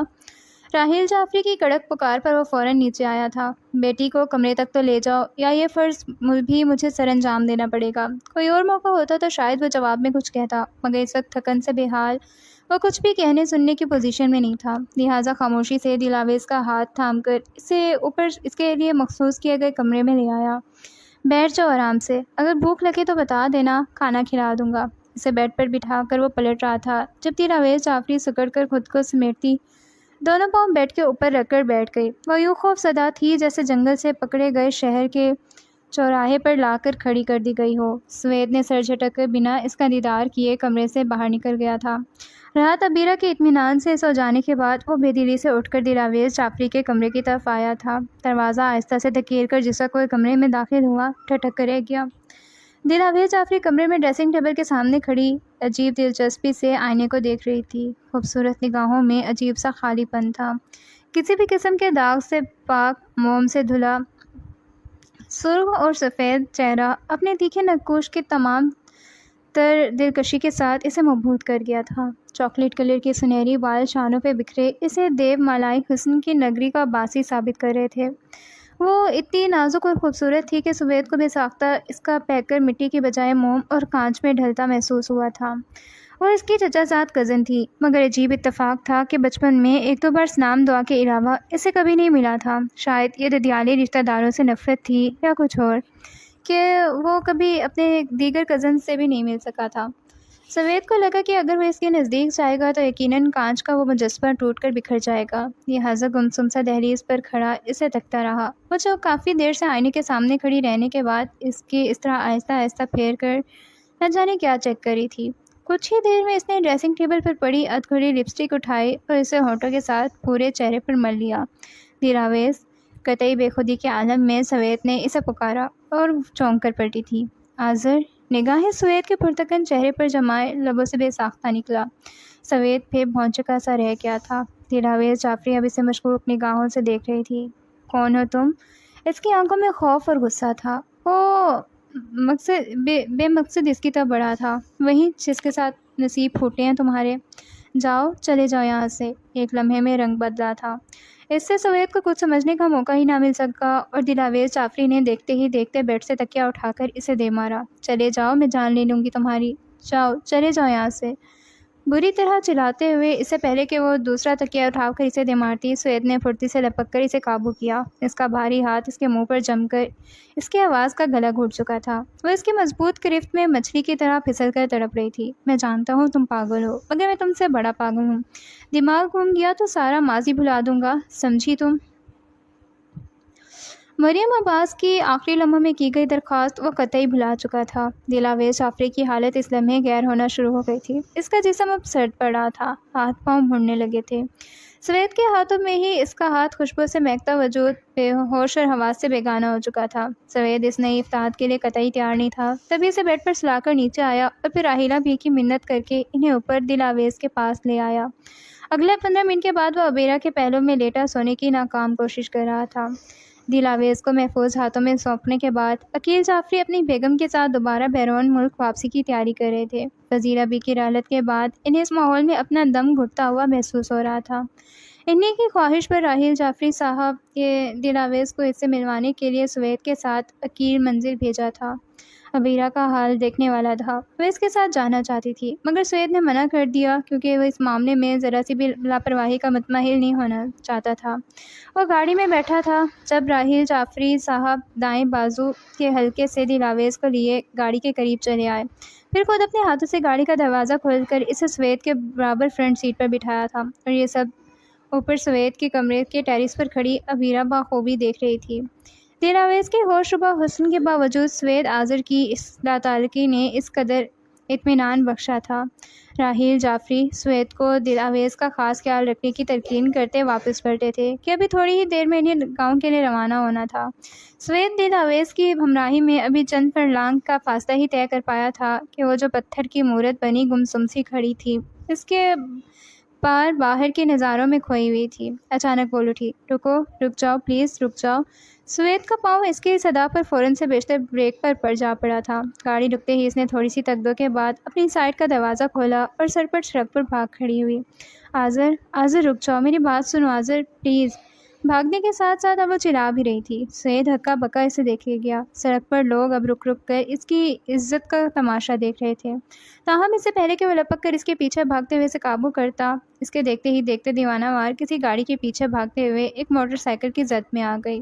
حادثہ اس قدر اچانک تھا کہ سوید کو کچھ کرنے کا موقع ہی نہ مل سکا۔ وہ تو موٹر سائیکل والے کی سپیڈ آہستہ تھی، جس کی وجہ سے بچت ہو گئی، ورنہ پتنگی کی طرح جس طرح سے وہ ٹکرائی تھی، اسے خاصی شدید قسم کی چوٹیں بھی لگ سکتی تھی جو جان لیوا ثابت ہوتی۔ سوید فوراً سے بیشتر گاڑی سے نکل کر اس کی طرف بڑھا تھا جو سڑک پر اوندھے منہ پڑی تھی۔ یقیناً اس کے چہرے اور پیشانی پر زخم آئے تھے۔ وہ سرسری اس کا جائزہ لینے کے بعد اس کا نازک سا وجود باہوں میں سمیٹ کر اسے سسرال لے جانے کے بجائے سیدھا ہاسپٹل لے آیا تھا۔ تھوڑی دیر میں عقیل جعفری اور ان کی مسز کے ساتھ مریم عباس بھی اس اطلاع پر وہاں موجود تھیں۔ ڈاکٹرز کے اچھی طرح اطمینان دلانے کے بعد مسٹر اور مسز عقیل کو دلاویز کے پاس چھوڑ کر وہ مریم عباس کے ساتھ اس کے کمرے سے باہر آیا۔ مس مریم، اگر آپ محسوس نہ کریں تو میں آپ سے کچھ جاننا چاہتا ہوں۔ کیا جاننا چاہتے ہیں؟ اس کے چہرے پر اب بھی یاسیت پھیلی تھی۔ وہ اس کے ساتھ چلتے چلتے رک گیا۔ آذر کون ہے؟ مریم اس سے جس سوال کی توقع نہیں کری تھی وہی پوچھ لیا تھا۔ وہ چپ چاپ سی چند لمحوں تک خود سے الجھتی رہی، پھر بولی، بھائی تھا میرا، کچھ عرصہ پہلے ایک حادثے میں ڈیتھ ہو گئی ان کی۔ اوہ ویری سیڈ۔ کیا آپ بتا سکتی ہیں کہ دلاویز کا اس سے کیا رشتہ تھا؟ بچپن کا دوست تھا اس کا، اور فیانسے بھی۔ بس میرا مطلب ہے دوست اور فیانسے تھا تو لازمی طور پر دل اس سے محبت بھی کرتی ہوگی۔ پتہ نہیں، میرے علم میں ایسی کوئی بات نہیں ہے، میں بس اتنا جانتی ہوں کہ وہ اس کا بہت خیال رکھتے تھے، پیار تھا انہیں بہت دلاویز سے۔ کیا یہی وہ صدمہ ہے جس کا ذکر آپ اس دن کر رہی تھی؟ جی ہاں۔ اب کہ مریم نے اپنے آنسو چھپانے کے لیے ذرا سا رخ پھیر لیا۔ دلاویز کسی طور پر اس حقیقت تسلیم کرنے کے لیے تیار نہیں تھی کہ آذر بھائی اب اس دنیا میں نہیں رہے، اس لیے وہ جو بھی ان سے ملتا جلتا انسان دیکھتی تھی اس کے پیچھے بھاگتی، اسے آذر بھیا سمجھ کر اس کے پیچھے باتیں کرتی ہے۔ اگر کوئی بھی اسے ہرٹ کرے تب زیادہ وہ یاد آتے ہیں اسے، اس لیے میں نے آپ سے گزارش کی تھی کہ آپ اس کا بھرپور خیال رکھے گا۔ آپ شاید مجھے کرائے کا انسان سمجھتی ہیں مس مریم، جس کو اپنی کوئی زندگی کی کوئی پسند اور ناپسند نہیں۔ مریم عباس کی رداعت سننے کے بعد اس نے اپنے خیالات کا اظہار کیا تھا۔ وہ گمسم سے انداز میں سر اٹھا کر اسے دیکھنے لگی تھی۔ میری کزن ہے عبیرہ، بچپن سے دونوں ساتھ پلے بڑے ہیں، میں اس سے بہت محبت کرتا ہوں مس مریم، اور وہ بھی بہت خیال رکھتی ہے میرا۔ آپ کو شاید یہ جان کر شوق لگے کہ میں آلریڈی اس کا شوہر ہوں، ایسا شوہر جس کی تقسیم کے لیے وہ دلی طور پر کسی طور راضی نہ تھی۔ اس کا رخ مریم عباس کی طرف نہیں تھا، ورنہ وہ اس کے چہرے پر بکھرنے والی زردی کو ضرور دیکھ لیتا، تاہم اس کے سفید دودیا ہاتھوں کی گرفت کو کوریڈور میں دھرے لکڑی کے بینچ پر مضبوط ہوئی تھی۔ آذر بھیا کی رحلت کے بعد میرے لیے یہ دوسرے بڑے دکھ کی خبر ہے۔ اس کی بھیگی آواز پر وہ اس کی طرف پلٹا تھا، مگر مریم عباس بنا اس کی طرف دیکھے پیچھے پلٹتے ہوئے تیز تیز چلتی کوریڈور سے نکل گئی تھی۔ وہ دور تک بجتے سیل سے بے نیاز اس کے تیزی سے اٹھتے ہوئے قدموں کو دیکھتا رہ گیا تھا۔ دلاویز جعفری کی حالت قدرے سنبھل گئی تھی، سوید نہ چاہتے ہوئے بھی اس کی دیکھ بھال کر رہا تھا۔ ایک عرصے بعد بہت سا وقت اس نے عقیل جعفری کے ساتھ بتایا تھا، جو ماضی کے دھندکوں میں کھوئے بہت دیر تک اس کی بے چین سی بہت سی باتوں کے ساتھ ساتھ خود سے اس کی نصیحت کے قصے سناتے رہے تھے۔ سوید کو پہلی بار احساس ہو رہا تھا کہ نفرت کے چکر میں ددیالی رشتہ داروں سے قطع تعلق کوئی ایسا اقدام نہیں تھا۔ عقیل صاحب اور ان کی بیگم کے ساتھ مریم عباس بھی لنڈن واپس اپنے والدین کے پاس جا رہی تھی۔ سوید کی نگاہیں بار بار اس کی گود میں سر رکھے لیٹی دلاویز جعفری کی سمت اٹھ رہی تھی، جو جانے کس احساس کے تحت ٹکٹکی باندھے اس کی طرف دیکھ رہی تھی۔ مسز عقیل کھانا لگوا رہی تھی، جبکہ عقیل صاحب اسے کہہ رہے تھے، مجھے تمہارے جذبات اور احساسات کا پورا خیال ہے سوید، میں تمہاری طرف سے عبیرہ بیٹی کے حقوق میں زیادتی کا خواہش مند نہیں ہوں، کیونکہ وہ بھی مجھے اتنی ہی عزیز ہے جتنی کہ مومی۔ سوید کے لیے یہ نام قطعی غیر شناسا سا تھا، تبھی وہ چونکے بغیر نہ رہ سکا۔ عقیل جعفری صاحب اسے وضاحت دے رہے تھے۔ مومی دلاویز کا نک نیم ہے، جب یہ چھوٹی سی تھی تو بالکل موم کی گڑیا دکھائی دیتی تھی، اس لیے اس کی آنٹی نے پیار سے اس کا نام مومی رکھ دیا تھا۔ گھر میں اور گھر سے باہر اپنی فرینڈز کے لیے دلاویز صرف مومی ہی تھی، بڑے پیار سے بتاتے ہوئے ایک آسودہ سی مسکراہٹ نے ان کے لبوں کا احاطہ کر رکھا تھا۔ سوید کی نگاہ ایک مرتبہ پھر مومی کے شفاف چہرے کو چھو کر پلٹ آئی تھی۔ اسی لمحے اس کے سیل پر عبیرہ کی کال آئی تو عقیل صاحب سے معذرت کر کے سائٹ پر چلا آیا۔ ہیلو، ہاں سوید کہاں ہو؟ میں کب سے کھانا بنا کر تمہارا ویٹ کر رہی ہوں، آئے کیوں نہیں ہو ابھی تک؟ اس کے ہیلو کہتے ہی وہ شروع ہو گئی تھی۔ سوید کو مجبوراً چوٹ کا سہارا لینا پڑا۔ دلاویز کی طبیعت ٹھیک نہیں ہے بیا، میں ابھی نہیں آ سکوں گا۔ کیوں؟ تم اس کے ڈاکٹر ہو یا اس کے پاپا؟ ابھی اس کو کوچ کر گئے ہیں پاکستان سے۔ اسے اس کی معذرت چبھی تھی۔ سوید دھیرے سے مسکرا دیا۔ ڈاکٹر نہ صحیح، اس کا شوہر تو ہوں۔ جی نہیں، تم صرف اور صرف میرے ہو۔ اچھا، اس کے ساتھ محض کاغذی تعلق ہے تمہارا؟ یاد رکھنا سوید، اگر تم نے اسے پیار کرنے یا چھونے کی بھی کوشش کی تو میں اپنی جان دے دوں گی۔ وہ جذباتی تھی، پر اس وقت بھی اس نے جذباتیت کا مظاہرہ ہی کیا تھا۔ وہ پھر سے مسکرا دیا۔ بے وقوف ہو تم، اور کچھ بھی نہیں۔ ایک پاگل لڑکی سے بھی خدشات لاحق ہیں تمہیں۔ یار لڑکی پاگل ہے تو کیا ہوا، لڑکا تو پاگل نہیں ہے نا۔ ویسے بھی تم مردوں کی رالے ٹپکتے دیر نہیں لگتی۔ اچھا، مگر آپ بھول رہی ہیں محترمہ کہ اس مرد کو اس شادی کے لیے مجبور کرنے والی بھی آپ ہی تھیں۔ ہاں تو شادی کے لیے مجبور کیا تھا نا، رومانس بگاڑنے کے لیے تو نہیں۔ وہ پھر جلی تھی۔ سوید اس بار ہنس پڑا تھا۔ شادی ہو گئی تو اب شریعت کی روح سے رومانس بھی ضروری ہے، ورنہ اللہ کا گناہگار رہوں گا۔ اوکے، کرو رومانس، جب فارغ ہو جاؤ تو آ کر میری قبر پر فاتحہ بھی پڑھ لینا۔ اس بار سلگ کر کہتے ہوئے اس نے لائن ڈسکنیکٹ کر دی تھی۔ سوید ہنس پڑا تھا۔ دلاویز بھی اسے دلچسپ نگاہوں سے ہنستے ہوئے دیکھ رہی تھی۔ کتنی پیاری لڑکی ہو تم، ذرا جیلس نہیں ہوتی اپنی سوتن سے؟ خیر، ہو بھی کیسے سکتی ہو، میں کون سا تمہارا آذر عباس ہوں؟ پلٹ کر عقیل صاحب کی طرف بڑھتے ہوئے اس نے پھر سے نگاہ دلاویز سے ٹکرائی تھی اور اس نے دل ہی دل میں جیسے اسے مخاطب ہو کر کہا تھا۔ عبیرہ سے بات ہونے کے بعد اس کی کوشش فوراً گھر واپسی کی تھی، مگر عقیل صاحب نے اسے کھانا کھائے بغیر اٹھنے ہی نہیں دیا۔ کھانا کھانے کے بعد وہ اٹھنے لگا تو مریم نے دلاویز کو بھی ساتھ تیار کر دیا۔ مومی بھی آپ کے ساتھ جائے گی سوید بھائی، اب اس کی طبیعت بالکل ٹھیک ہے۔ وہ ٹھٹکا تھا، ایک نظر عقیل صاحب اور مسز عقیل پر بھی ڈالی تھی، مگر ان کی نگاہیں بھی مریم کے الفاظ کی ترجمانی کر رہی تھیں۔ وہ خاموشی سے سر اس بات میں ہلا کر باہر کی طرف بڑھ گیا تھا۔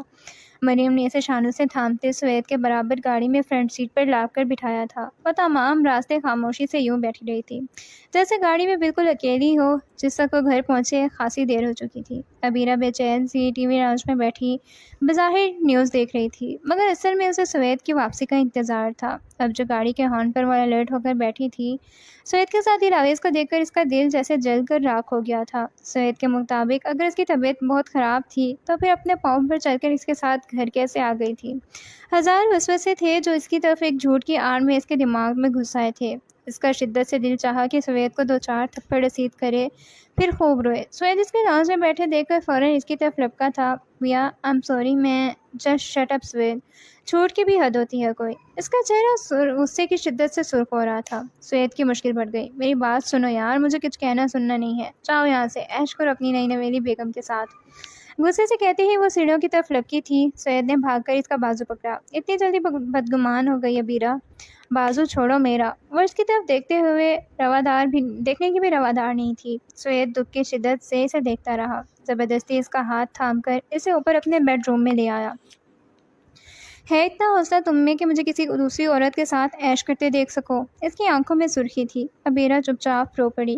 نہیں ہے نا، اسے تو کہتا ہوں بیا، میرے ضبط کا امتحان مت لیا کرو۔ 1000 بار کہہ چکا ہوں، میرا جسم، میری روح، میری ہر سوچ صرف تمہارے لیے ہے۔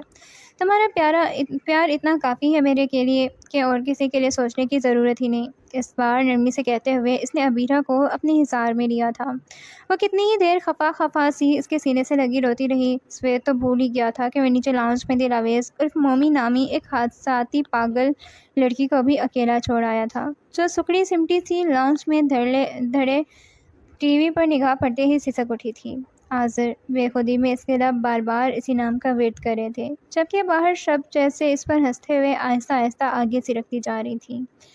اب کیسی طبیعت ہے مومی؟ آسیہ بیگم مومی کے پاس بیٹھی اس سے باتیں کر رہی تھی جب اینی نے مریم کے ساتھ وہاں انٹری دیتے ہوئے پوچھا تھا۔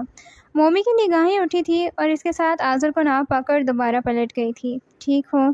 گھر کے سب افراد کے ساتھ ساتھ وہ اینی سے بھی عجیب سی جھجک اور شرمندگی محسوس کر رہی تھی۔ جانے اس کی بزدلی کے بارے میں وہ بھی کیا سوچتی ہوگی۔ مریم بیڈ پر اس کے پہلو میں آ کر بیٹھی تھی۔ تم بہت بری ہو مومی، قسم سے۔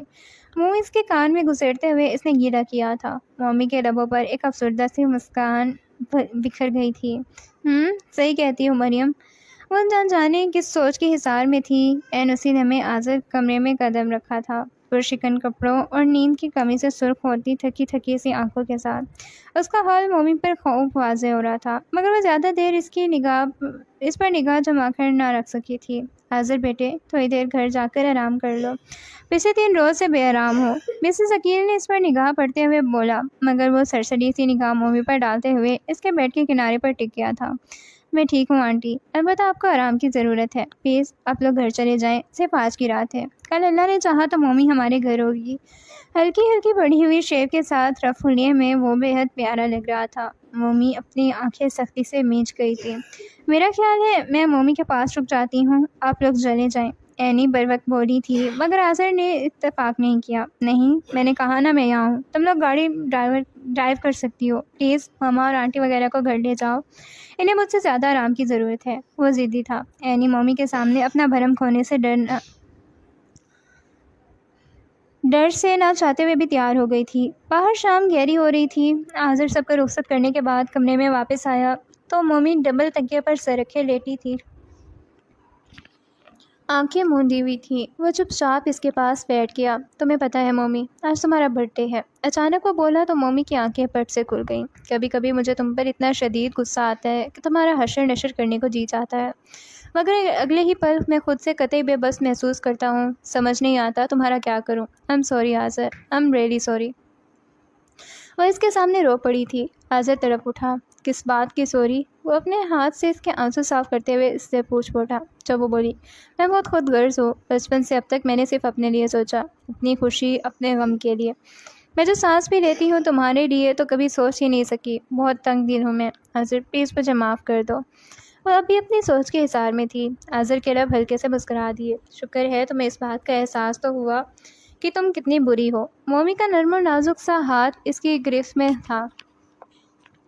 وہ سر جھکا کر بے وجہ مسکرا دی تھی۔ میں ہوں، مگر تم بہت اچھے ہو، تبھی تو ہر مشکل میں سب سے پہلی صدا میں تمہیں دیتی ہوں۔ وہ تو میں ہوں، خیر آئندہ اگر تم نے ایسی کوئی فضول حرکت کرنے کی کوشش کی تو یاد رکھنا مومی، میں سچ مچ تمہارا حشر نشر کر کے رکھ دوں گا۔ دھیمے سے مسکراتے ہوئے وہ فوراً سنجیدہ ہوا تھا۔ مومی نم آنکھوں سے اسے دیکھتی رہ گئی تھی۔ میں تمہارے بغیر نہیں جی سکتی آذر، ایک پل کے لیے بھی نہیں۔ اس کی آنکھیں آذر کے چہرے پر جمی چیخ چیخ کر کہہ رہی تھی، مگر ہونٹوں پر چپ کا بھاری قفل پڑا تھا۔ تھوڑی دیر بعد یوں ہی آذر کو دیکھتے، اس سے باتیں کرتے اس کی آنکھ لگ گئی تھی، مگر وہ اس رات بھی سو نہیں پایا تھا۔ مومی کا کمبل ٹھیک کرتے دیر تک اس کے سرہانے بیٹھا۔ وہ اس کے دلکش مومی چہرے کو دیکھتے ہوئے بنا اپنی تھکن کی پرواہ کیے چاکتی آنکھوں سے جانے کیسے کیسے خواب دیکھتا رہا تھا۔ مومی درد تو نہیں ہو رہا؟ آذر اس کے کمرے میں 5واں چکر لگا چکا تھا۔ مومی کا دل اس کی اس درجہ توجہ پر خوشی سے بھر گیا تھا۔ نہیں، نگاہ اس کے چہرے پر جمائے اس نے رفیع میں سر ہلایا۔ جب وہ بولا، تو پھر کچھ کھا کیوں نہیں رہی ہو؟ میری مرضی۔ وہ اسے تنگ کرنے کے موڈ میں تھی۔ آذر مسکرا دیا۔ نہیں باز آؤ گی نہ تنگ کرنے سے؟ نفی میں گردن ہلاتے ہوئے اس نے آذر کی مسکراہٹ کی تھی۔ بہت پٹائی کروں گا، سوچ لو۔ سوچ لیا۔ چلو پھر ٹھیک ہے، میرا ارادہ آج تمہیں کچھ دکھانے کا تھا، مگر تم تنگ کرنے سے باز نہیں آؤ گی تو پھر میں کچھ نہیں دکھانے والا۔ اب وہ اسے بلیک میل کر رہا تھا۔ مومی سے دیکھتی رہ گئی۔ میرا کچھ بھی کھانا تمہارے لیے اتنا ضروری تو نہیں ہے آذر، وہ کہے بغیر نہ رہ سکی تھی۔ جواب میں آذر نے ایک ہلکی سی چپت اس کے سر پر لگائی۔ تم پاگل ہو اور کچھ نہیں۔ چلو شاباش، یہ سوپ پیو، پھر میں تمہیں آؤٹنگ پر لے کر چلتا ہوں۔ کیا اینی بھی ہمارے ساتھ رہے گی؟ نہیں، ابھی صرف ہم دونوں جا رہے ہیں اور بس۔ کتنا مہربان ہو رہا تھا اس پر وہ، مومی کے لیے سوسائڈ کرنے کی یہ کوشش جس کی وجہ سے اس نے کسی کو بھی نہیں بتائی تھی، بہت سود مندری تھی۔ تقریباً 1 گھنٹے کے بعد آذر اسے خود اپنے ہاتھوں سے سوپ پلا کر باہر گاڑی تک لے آیا تھا۔ مسز عقیل اور آسیہ بیگم کے ساتھ مریم اور اینی بھی اس وقت لان میں بیٹھے مومی کے نصیب پر رشک کر رہے تھے۔ آسیہ بیگم کا ارادہ جلد از جلد دونوں بیٹیوں کے فرض سے سبکدوش ہونے کا تھا، اور اس سلسلے میں مومی کے بعد اپنے بڑے بیٹے کے لیے ان کی نظر اینی پر تھی، جس کے دل میں صرف اور صرف آذر کے لیے پیار تھا، یاسر عباس کے لیے نہیں۔ تاہم گھر میں کوئی بھی اس بات سے آگاہ نہیں تھا۔ مومی کو ایک مدت کے بعد زندگی بے حد پیاری لگ رہی تھی۔ آذر، ایک سوال پوچھوں، سچ سچ جواب دو گے؟ پوچھو۔ تمام مصروفیات بھلائے وہ صرف اس کا ہو کر رہ گیا تھا۔ کیا اب بھی تم کسی سے پیار نہیں کرتے؟ کرتا ہوں۔ آذر اس کی الجھن سمجھ رہا تھا، تب بھی مسکرا دیا۔ کس سے؟ یہ تمہیں کیوں بتاؤں؟ کچھ تو سیکرٹ بھی رہنے دو۔ کیوں؟ کیا اب میں تمہاری دوست نہیں رہی؟ دوست ہو اسی لیے تو نہیں بتا رہا۔ تمہارا بھی پتہ چلتا ہے کب کیا کر دو۔ ایسے بہت جلد اس رات سے پردہ اٹھنے والا ہے، کیونکہ میں نے ماما سے کہہ دیا ہے کہ جلدی سے میری شادی کر دے، نہیں تو پھر کچھ بھی ہو سکتا ہے۔ اس کی مسکراہٹ مومی کی اداسی میں اضافہ کر رہی تھی۔ پھر وہ کتنی ہی دیر تک اسے کوئی سوال نہ کر سکی۔ آذر نے گاڑی ایک زیر تعمیر عمارت کے سامنے روکی تو اس کا انہماک ٹوٹا تھا۔ آؤ مومی، تمہیں وہ تاج محل دکھاؤں جو میں نے اپنی ممتاز بیگم کے لیے تعمیر کروایا ہے۔ وہ اتنا خوش اور پرجوش تھا کہ مومی اس کے ہاتھ میں دیے اپنے ہاتھ کے دباؤ سے اس کی شدت محسوس کر سکتی تھی۔ یہ دیکھو، یہ لان ہے، یہاں میں دنیا بھر سے تمام نایاب قسم کے پودے اور پھول لا کر لگاؤں گا، اور پھر میں اور میری ممتاز بڑھاپے میں اپنے بچوں سے روٹھ کر یہی ایک دوسرے کا غم بٹانے کے لیے پہروں بیٹھے رہیں گے۔ اور یہ دیکھو، یہ اطالوی طرز کا کچن ہے۔ جب میں آفس سے تھک کر آیا کروں گا تو میری ممتاز یہیں ملا کریں گی مجھے۔ اور یہ ہمارا بیڈ روم ہے۔ اس کی در و دیوار پر دیدہ زیب پینٹنگ کرواؤں گا کہ میرے گھر سے جانے کے بعد بھی میری ممتاز کا دل اس کمرے سے نکلنے کو نہیں چاہے گا۔ اپنی خوشی اور جوش میں وہ اسے اپنے ساتھ ساتھ کھینچتا، اپنا سب سے چھپ کر خفیہ خریدا ہوا گھر دکھا رہا تھا۔ اس لمحے مومی کو وہ وہیں لنڈن والا آذر عباس لگ رہا تھا جس نے اپنی ایسی حرکات سے اس کے دل میں اپنے لیے پیار کی شمع روشن کی تھی۔ اور یہ دیکھو، یہ ہمارے بیڈ روم کے ٹیرس کی شام ڈھلنے اور پھر سورج نکلنے کا منظر اتنا دل فریب لگتا ہے کہ جب بھی میری ممتاز کا مجھ سے کسی بات پر جھگڑا ہوا کرے گا، وہ مجھ سے روتی بسورتی تمہاری طرح گلے شکوے کرتے یہیں بیٹھی ملا کرے گی۔ یہ تاج محل اس کی ملکیت ہوگا مومی۔ جگمگاتی سیاہ نگاہوں میں ڈھیروں خواب سجائے، بس کھڑکی کے پٹ سے ٹیک لگائے کھڑا، دونوں بازو سینے پر باندھے خوابناک لہجے میں کہہ رہا تھا۔ مومی نم پلکوں سے یکٹیک اسے دیکھتی رہ گئی تھی۔ تم بہت بری ہو مومی، قسم سے نہ تم کوئی فضول حرکت کرتی، نہ میں تمہیں ابھی یہاں لاتا۔ یہ تاج محل اپنی مکمل تعمیر تک میرے گھر والوں کے لیے ایک سرپرائز ہے۔ فوراً اپنے خوابوں کے سحر سے نکلتے ہوئے اس نے پھر سے مومی کو سرزنش کی تھی۔ وہ سر جھکائے چپ چاپ کھڑی تھی۔ چلو مارکیٹ چلیں، تمہارا برتھ ڈے گفٹ ڈیو ہے مجھ پر۔ انتہائی مصروف انداز میں دوسرے ہی پل اس کا ہاتھ تھام کر پھرتی سے وہ بلائی منزل سے نیچے اتر آیا تھا۔ مومی کا دل ان لمحوں کے لیے امر ہو جانے کی دعا کر رہا تھا۔ یہ رنگ دیکھو، اچھی ہے نا؟ میری ممتاز کے ہاتھ تو بہت پیاری لگے گی۔ مارکیٹ پہنچ کر سب سے پہلے وہ جویلرز کے شاپ میں گھسا تھا۔ مومی نے رنگ فوراً انگلی سے اتار دی۔ چلو ڈریس دیکھتے ہیں، ہو سکتا ہے نیکسٹ ویک میں میری مما سے میری شادی کا فنکشن رکھ دیں تو اچھے کپڑے تو ہونے چاہیے نا تمہارے پاس۔ اپنے ہی انداز پہ کہتا بنا اس کے احساسات کی پرواہ کیے اب وہ اس کے ساتھ لیے بوتیک میں گھس رہا تھا۔ مومی جیسے بے اختیار سی اس کے ساتھ کھینچی چلی جا رہی تھی۔ بلیک ڈریس دیکھو، پیارا ہے نا؟ جی نہیں، تمہاری شادی پر بلیک ڈریس نہیں پہننا مجھے۔ پہلی بار اس نے لب کھولے تھے۔ آذر کو نکھیوں سے اس کی طرف دیکھتا زیر لب مسکرا دیا تھا۔ اور کیسا ڈریس پہنا ہے میری شادی پر؟ جیسا تمہاری بیوی پہنے گی بالکل ویسا ہے۔ نہیں یار، وہ تو دلہن ہوگی، تم کوئی دلہن تھوڑی ہوگی، تو کیا ہوا؟ بس مجھے یہ بلیک ڈریس نہیں پہننا۔ تم یہی بلیک ڈریس پہنو گی، بس میری پسند ہے۔ وہ ضدی ہوا تھا۔ مومی بھی ضد میں آ گئی۔ میں یہ بلیک ڈریس نہیں پہنوں گی، اتنا ہی پسند ہے تو اپنی محبوبہ کو گفٹ کر دو۔ اوکے، یہ بھی ٹھیک ہے۔ چلو پھر تم یہ بلو سوٹ پہنو گی، یہ بھی بہت اچھا لگے گا مجھ پہ۔ ڈارک بلو سوٹ جس پر خاص نگوں کا ہلکا پھلکا کام ہوا ہوا تھا، اٹھاتے ہوئے اس نے کہا تو مومی چڑ گئی تھی۔ مجھ پر فرض نہیں ہے کہ تمہاری پسند کا ڈریس ہی پہنوں، اب میری بھی اپنی کوئی پسند ہے۔ گولی مارو اپنی پسند کو، بس تم یہ بلو سوٹ پہنو گی۔ چلو اب چوڑیاں دلاؤں تمہیں۔ مجھے نہیں لینی چوڑیاں، بس اب گھر چلو۔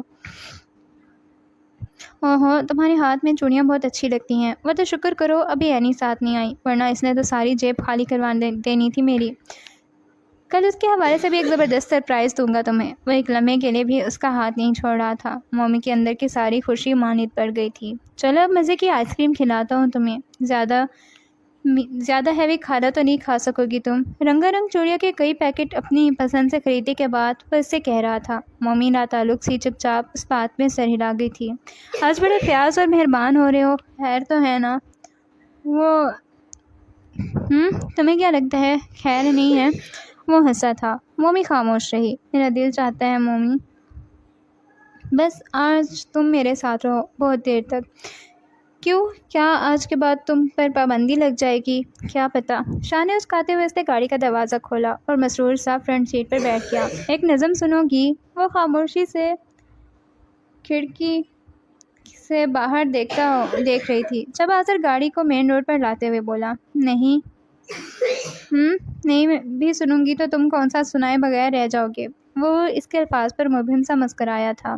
خاصی سمجھدار ہو گئی ہو۔ مومی نے اسے ایک نظر دیکھا اور پھر نگاہیں پھیر لیں۔ پاگل لڑکی، تم سے مل کر یوں لگتا ہے جیسے خواب کی رانی تو ہے، میری پریم کہانی تو ہے۔ تیری اٹھتی گرتی پلکیں، نین کٹیلے ہونٹ رسیلے، مل جل کر بے کل کرتے ہیں، دوست زمانے کو کیا دیتا ہے۔ مجھ کو خود سے ڈر لگتا ہے، صحرا جیسا گھر لگتا ہے۔ ریت کی بوچھاڑیں ہیں قاتل، سچ پوچھو تو مجھ کو اب بھی مر جانے کی آس نہیں ہے، بارش مجھ کو راس نہیں ہے۔ اس کا لہجہ گمبھیر ہو رہا تھا۔ مومی چاہتے ہوئے بھی چپ نہ رہ سکی۔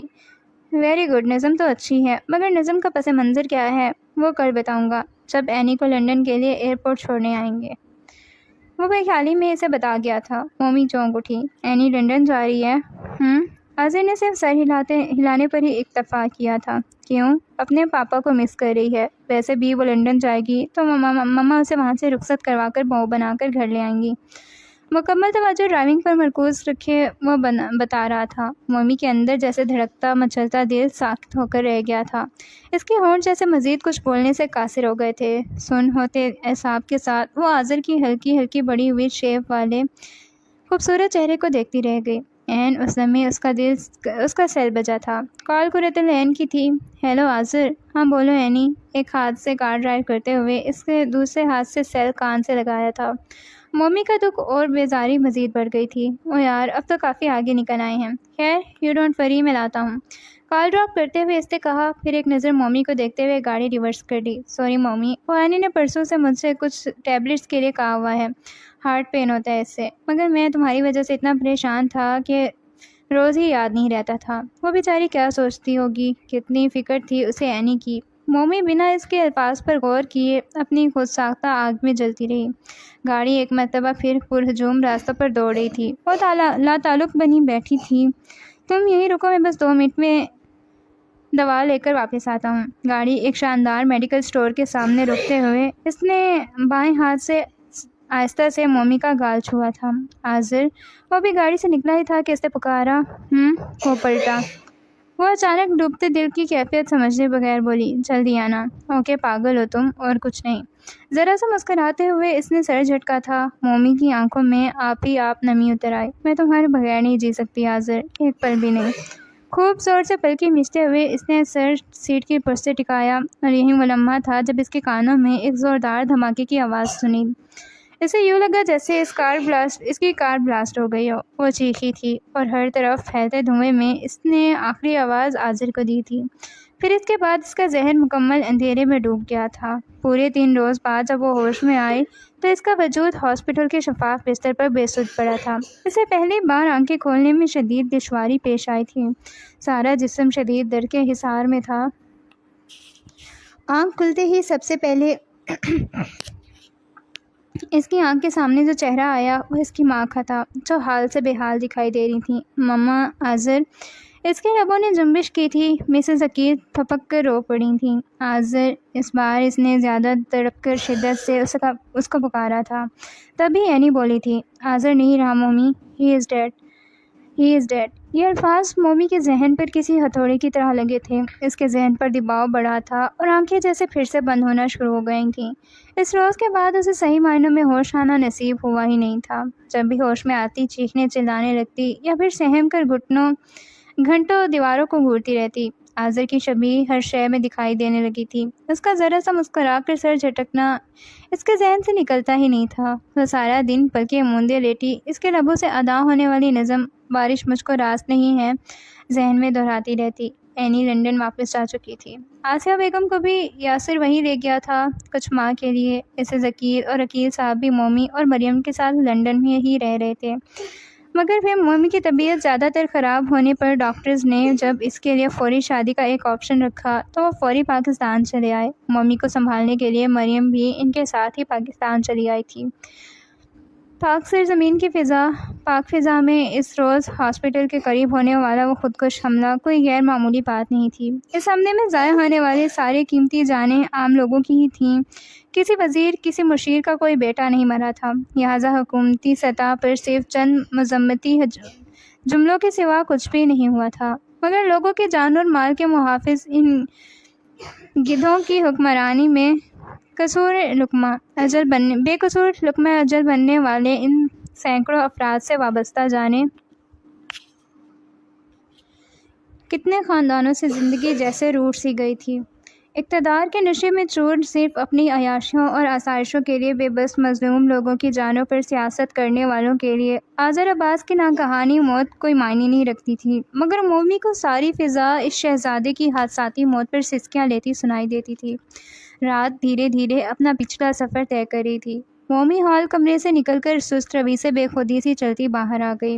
دور آسمان پر سب سے پہلے زیادہ روشن دکھائی دینے والا ستارہ آہستہ آہستہ سرکتا اب جیسے عین اس کے سر پر پہنچ گیا تھا۔ شدید ٹھنڈک کے باوجود اسے اپنے جسم سے ٹکراتے سرد ہوا کے شدید جھونکوں سے کوئی فرق نہیں پڑتا محسوس ہو رہا تھا۔ مسلسل کئی گھنٹے کھڑے رہنے کے بعد اس کے پاؤں سوج رہے تھے، مگر اسے بھلا اس کا احساس ہی کہاں تھا۔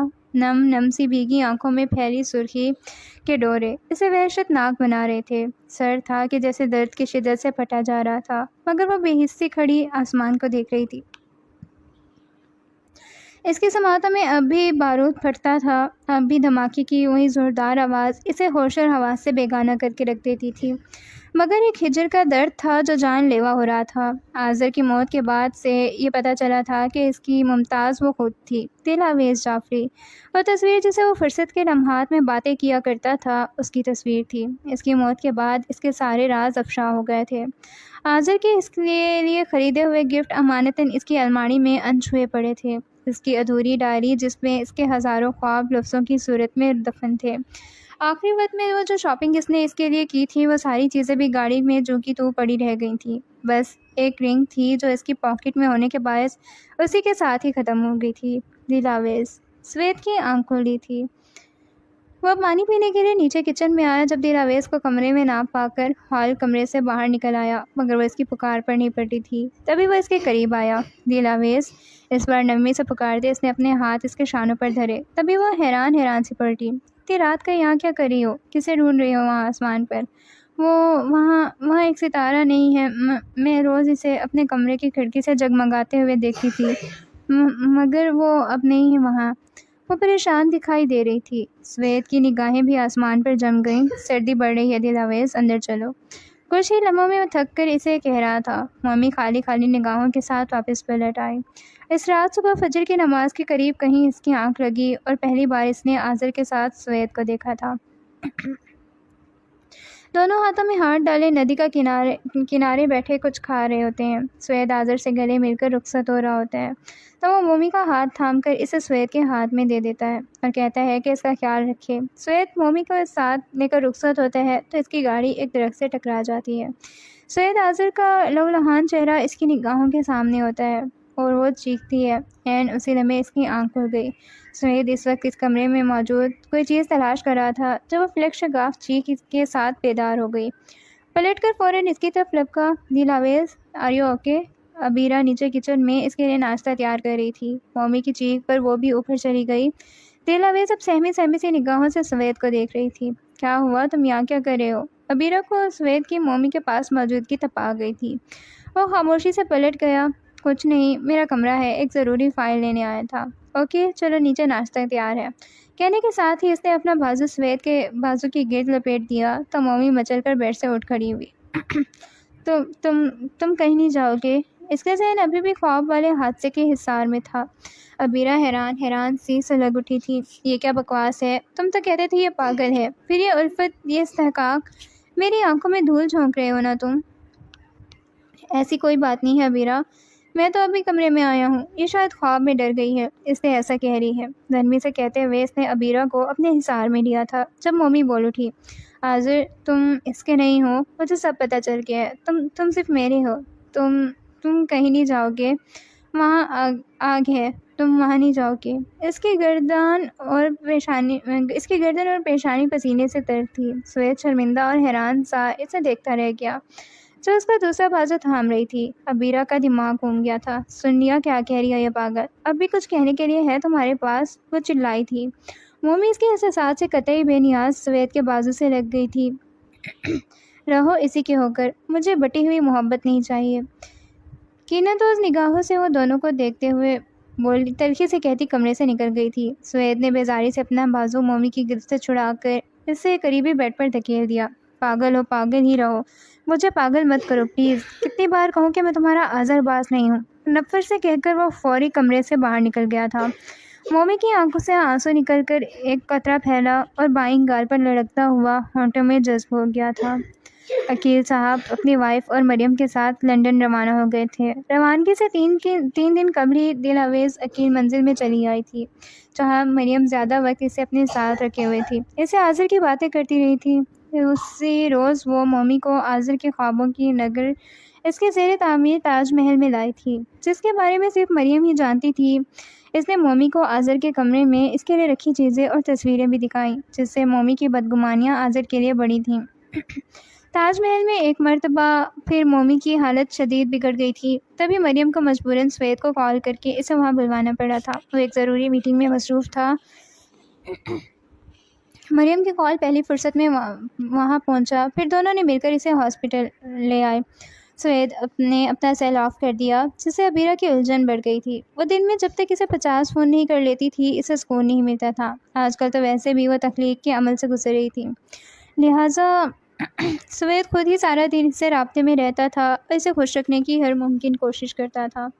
تاہم اس روز مومی کی حالت اتنی بگڑ گئی تھی کہ اسے مجبوراً عبیرہ کی خفگی سے بچنے کے لیے اپنا سیل آف کرنا پڑا۔ دن کے بعد شام بھی ڈل گئی تھی، عبیرہ کی طبیعت بگڑنا شروع ہو گئی تھی۔ ادھر مریم جو اپنا سامان بھی پیک کر چکی تھی، تاج محل کی ادھوری تعمیر کے بارے میں سوید کو بھی سب کچھ بتاتے ہوئے بولی، یہ گھر مومی کی زندگی میں بہت اہمیت رکھتا ہے سوید بھائی، اس لیے اس کی طبیعت اتنی خراب ہوئی۔ آپ دعا کیجیے اسے سکون کی زندگی تو نصیب نہیں ہوئی، سکون کی موت ہی نصیب ہو جائے۔ وہ ازحد آزردہ تھی۔ سوید گہری سانس بھر کر رہ گیا۔ رات خاصی تاخیر سے وہ گھر واپس لوٹا۔ چوکیدار سے گھر کے حالات کا پتہ چلا۔ عبیرہ کی طبیعت بگڑ گئی تھی اور راحیلہ بھی اس سے رابطے کی تمام تر کوششیں کے بعد ناکام ہو کر اکیلی ہی اسے ہاسپٹل لے گئی تھی۔ سوید کے پاؤں تلے سے زمین نکلی تھی۔ تھکن سے چور اس نے چوکیدار سے ہاسپٹل کا پوچھا اور فوراً گاڑی نکالی۔ عبیرہ بھی لیبر روم سے باہر تھی۔ ڈاکٹرز کے مطابق اس کی ڈیلیوری بغیر میجر آپریشن کے ممکن نہیں تھی۔ وہ رو رہی تھی جب سوید حاضر اس کی پاس پہنچا تھا۔ بیا I'm sorry، میں ایک مسئلے میں پھنس گیا تھا۔ سیل کے سگنل بھی کام نہ کر رہے تھے۔ تم ٹھیک ہو؟ ابھی تو ٹھیک ہے، مگر ڈاکٹرز نے ڈیلیوری کے لیے میجر آپریشن کا کہا ہے۔ راحیلہ بیوی کے لہجے میں ہلکی سی خفگی تھی۔ وہ بھی پریشان ہو گیا۔ لیکن اس سے پہلے تو ڈاکٹرز سب ٹھیک کی رپورٹ دیتے رہے تھے۔ ڈاکٹرز کا کیا ہے، جب چاہے سیاست دانوں کی طرح اپنا بیان بدلیں۔ تمہارے پاپا شہر سے باہر ہیں، میں اکیلی عورت کیا کروں؟ I'm sorry ماما، میں واقعی ایک مسئلے میں پھنس گیا تھا، ورنہ آپ تو جانتی ہیں میری بیا میری جان ہے۔ عبیرہ کے دونوں ہاتھ اپنے ہاتھوں میں لیتے ہوئے اس نے پھر سے اپنی محبت کا یقین دلایا۔ تبھی ڈاکٹرز نے آپریشن کا اعلان کر دیا۔ دیا پلیز کوئی ٹینشن مت لینا، اللہ ہے نا ہمارے ساتھ، وہ سب بہتر کر دے گا۔ جب تک میں زندہ ہوں میری بیا کو معمولی سی تکلیف بھی نہیں چھو سکتی۔ میں یہیں ہوں، بس جلدی سے جاؤ اور ہمارا بیبی لے آؤ۔ لیبر روم سے باہر وہ اسے حوصلہ دے رہا تھا، اس پر بے تحاشا پیار لٹا رہا تھا۔ اسی پل عبیرہ نے لب کھولے تھے، سوید I'm sorry، میں نے تمہیں بہت تنگ کیا۔ تمہیں پوچھنے کی حد تک چاہنے کے باوجود بڑے امتحان لیے ہیں تم سے، آج امتحان دینے کی باری میری ہے، مجھے معاف کر دینا۔ میں نے تمہیں دل آویز سے دور رکھا، اپنے اللہ کی گناہ گار ہوئی، اپنے چھوٹے سے ظرف سے مجبور، اس کے احکامات کی نافرمانی کی۔ وہ ہر چیز پر قادر ہے آزر، وہ نوازنا بھی جانتا ہے اور لینا بھی۔ اگر میں واپس نہ آ سکی تو پلیز چپ کر جاؤ بیا، نہیں تو میرا دل پھٹ جائے گا۔ میں نے کہا نا تمہیں کچھ نہیں ہوگا، تم میری زندگی ہو بیا، میرے لیے جیو گی۔ وہ اس پر جھک کر اس کے دونوں ہاتھوں کو اپنے ہاتھوں کی مضبوط گرفت میں لیے اسے پیار کر رہا تھا۔ عبیرہ پرسکون سی لبوں پر پھیکی سی مسکراہٹ سجائے لیبر روم میں واپس چلی گئی۔ سید آزر اس لمحے دل آویز جعفری کا درد بخوبی سمجھ سکتا تھا، مگر اسے اس پر غصہ آ رہا تھا۔ نہ اس کی حالت بگڑتی، نہ وہ اتنی دیر تک اپنی عبیرہ سے دور رہتا۔ اس کے لب مسلسل درود پاک کا ورد کر رہے تھے۔ اس نے ڈاکٹر سے کہہ دیا تھا کہ وہ انہیں منہ مانگی رقم ادا کرے گا، مگر اس کی بیوی کو کچھ نہیں ہونا چاہیے۔ تقریباً 3 گھنٹے بعد آپریشن روم کا دروازہ کھلا تھا اور اسے صحت مند بیٹے کی ولادت کے ساتھ ساتھ بیوی کی زندگی کی بھی نوید ملی تھی۔ اللہ رب العزت نے کے حضور مانگی گئی اس کی دعائیں رد نہیں ہوئی تھیں۔ وہ خوش تھا، اتنا خوش کہ ہاسپٹل کے پورے عملے کو اس نے پیسوں سے خوش کر دیا تھا۔ عبیرہ کے کمرے میں شفٹ ہونے کے بعد ہوش میں آئی تو اس کی خوشی کا بھی کوئی ٹھکانہ نہیں تھا۔ گو جسم ابھی بھی درد کے احسار میں تھا، مگر وہ ابھی بچے کو فوری فیڈ کروانے کی خواہش مند تھی۔ راحیلہ بی کے پاؤں مارے خوشی کے زمین پر نہ ٹکتے تھے۔ نہ جانے کیوں اس موقع پر ان کی آنکھیں پھر سے فضیلہ بی کو یاد کر کے آبدیدہ ہو گئی تھیں۔ سوید، اللہ رب العزت نے ہم پر بڑا کرم کیا ہے، میرے بیٹے کا وارث دنیا میں آ گیا۔ اب بس یہاں سے فارغ ہو کر تم پہلا کام اس لڑکی کو طلاق دینے کا کرو گے جو نہ چاہتے ہوئے بھی ہماری پرسکون زندگی میں گھس آئی ہے۔ راحیلہ بی کا اشارہ دل آویز کی طرف تھا۔ سوید کی نگاہیں عبیرہ کی نگاہ سے ملی اور پھر فوراً جھک گئیں۔ ٹھیک ہے امی، میرے بیٹے کو دیکھیے، ایک نقش میرا چرایا ہے اس نے۔ اس میں تو کوئی شک نہیں، بہو کا گھر کب تک لے کر جا سکیں گے؟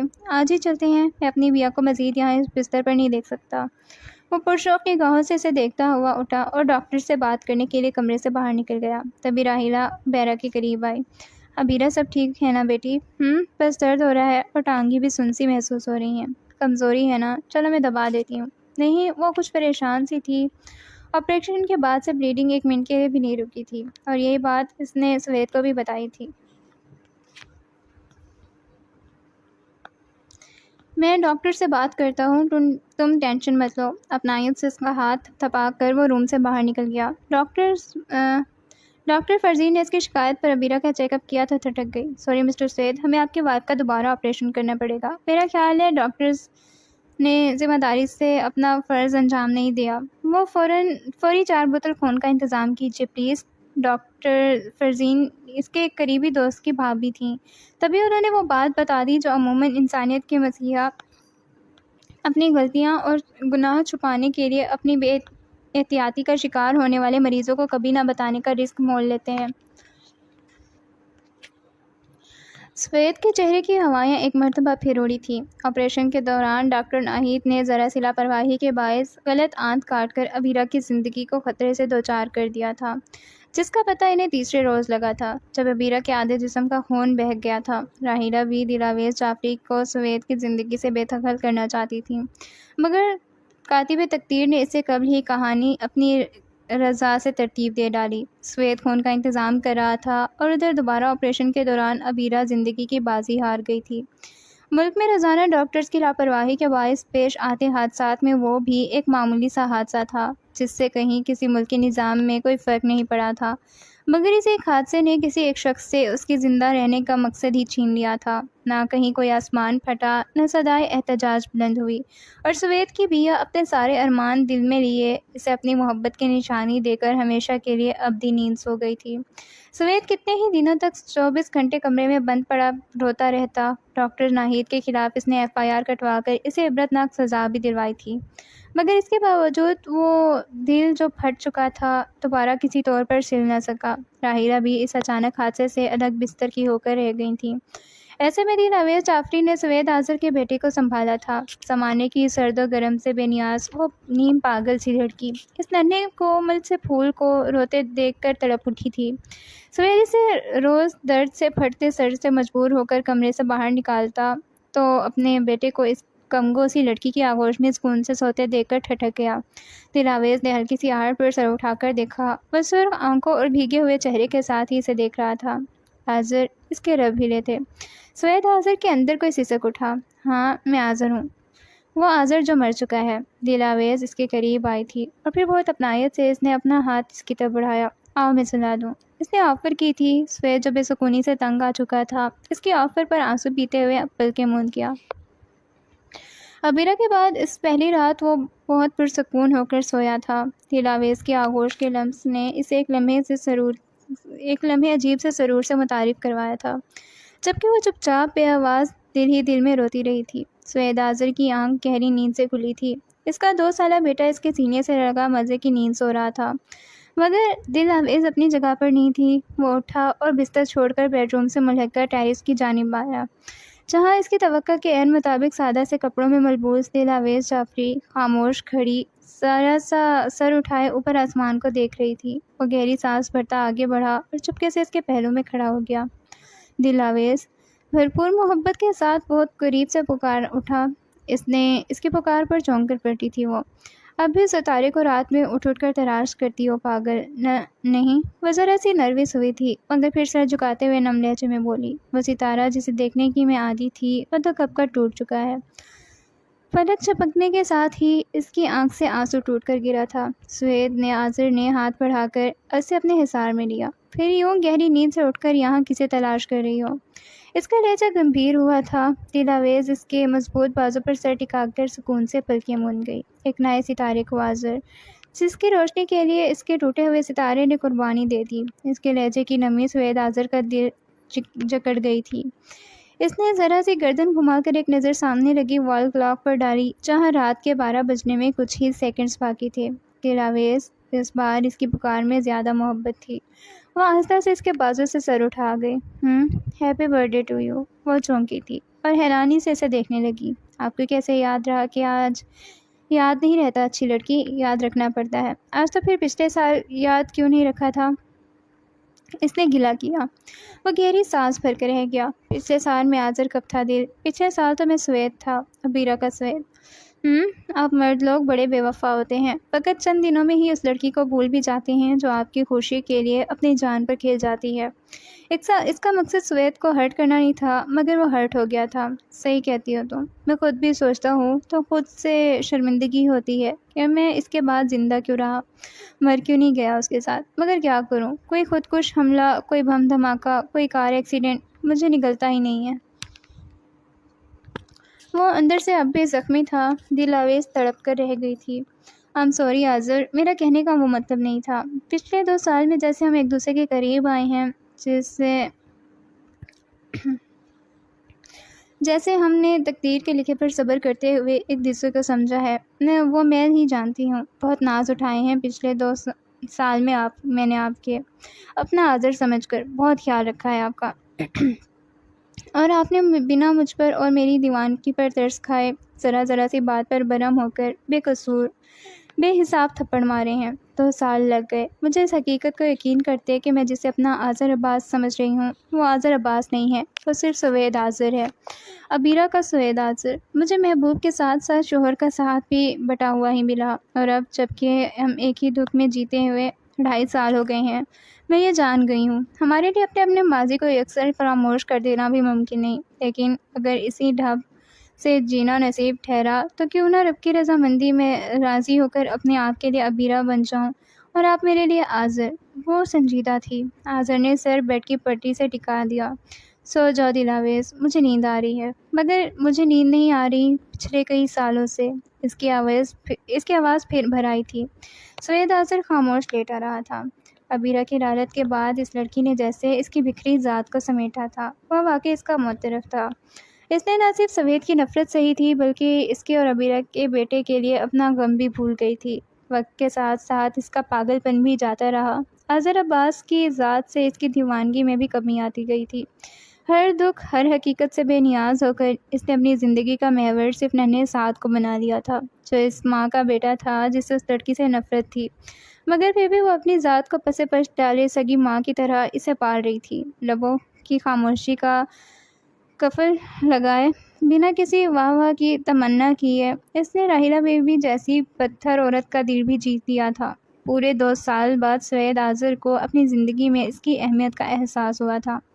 عبیرہ نے ہاسپٹل میں آپریشن سے لے کر پہلے چند جو باتیں اس سے کی تھیں، وہ باتیں اب اس کے لیے نئے احساسات کو جنم دے رہی تھیں۔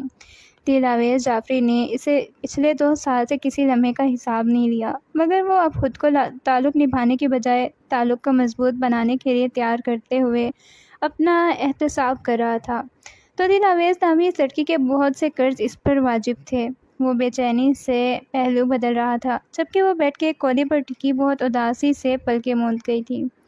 اگر یہ تم جان جاؤ کوئی کیسے اجڑتا ہے، کوئی کیسے بکھرتا ہے، تو میرے پاس آنا، تم میری بنجر ہوئی آنکھوں میں چلے خواب کو تکنا، ان کا مریثہ سننا۔ اگر ایسا ممکن نہیں تو میری زندگی کی ڈائری کو کھول کر پڑھنا کہ اس کے ہر وقت پر آنسوں سے بات لکھی ہوئی ہے جو تم سے کہہ نہیں پائی، وہیں ہر بات لکھی ہے، تمہاری چاہتوں کے نام، اپنی ذات لکھی ہے۔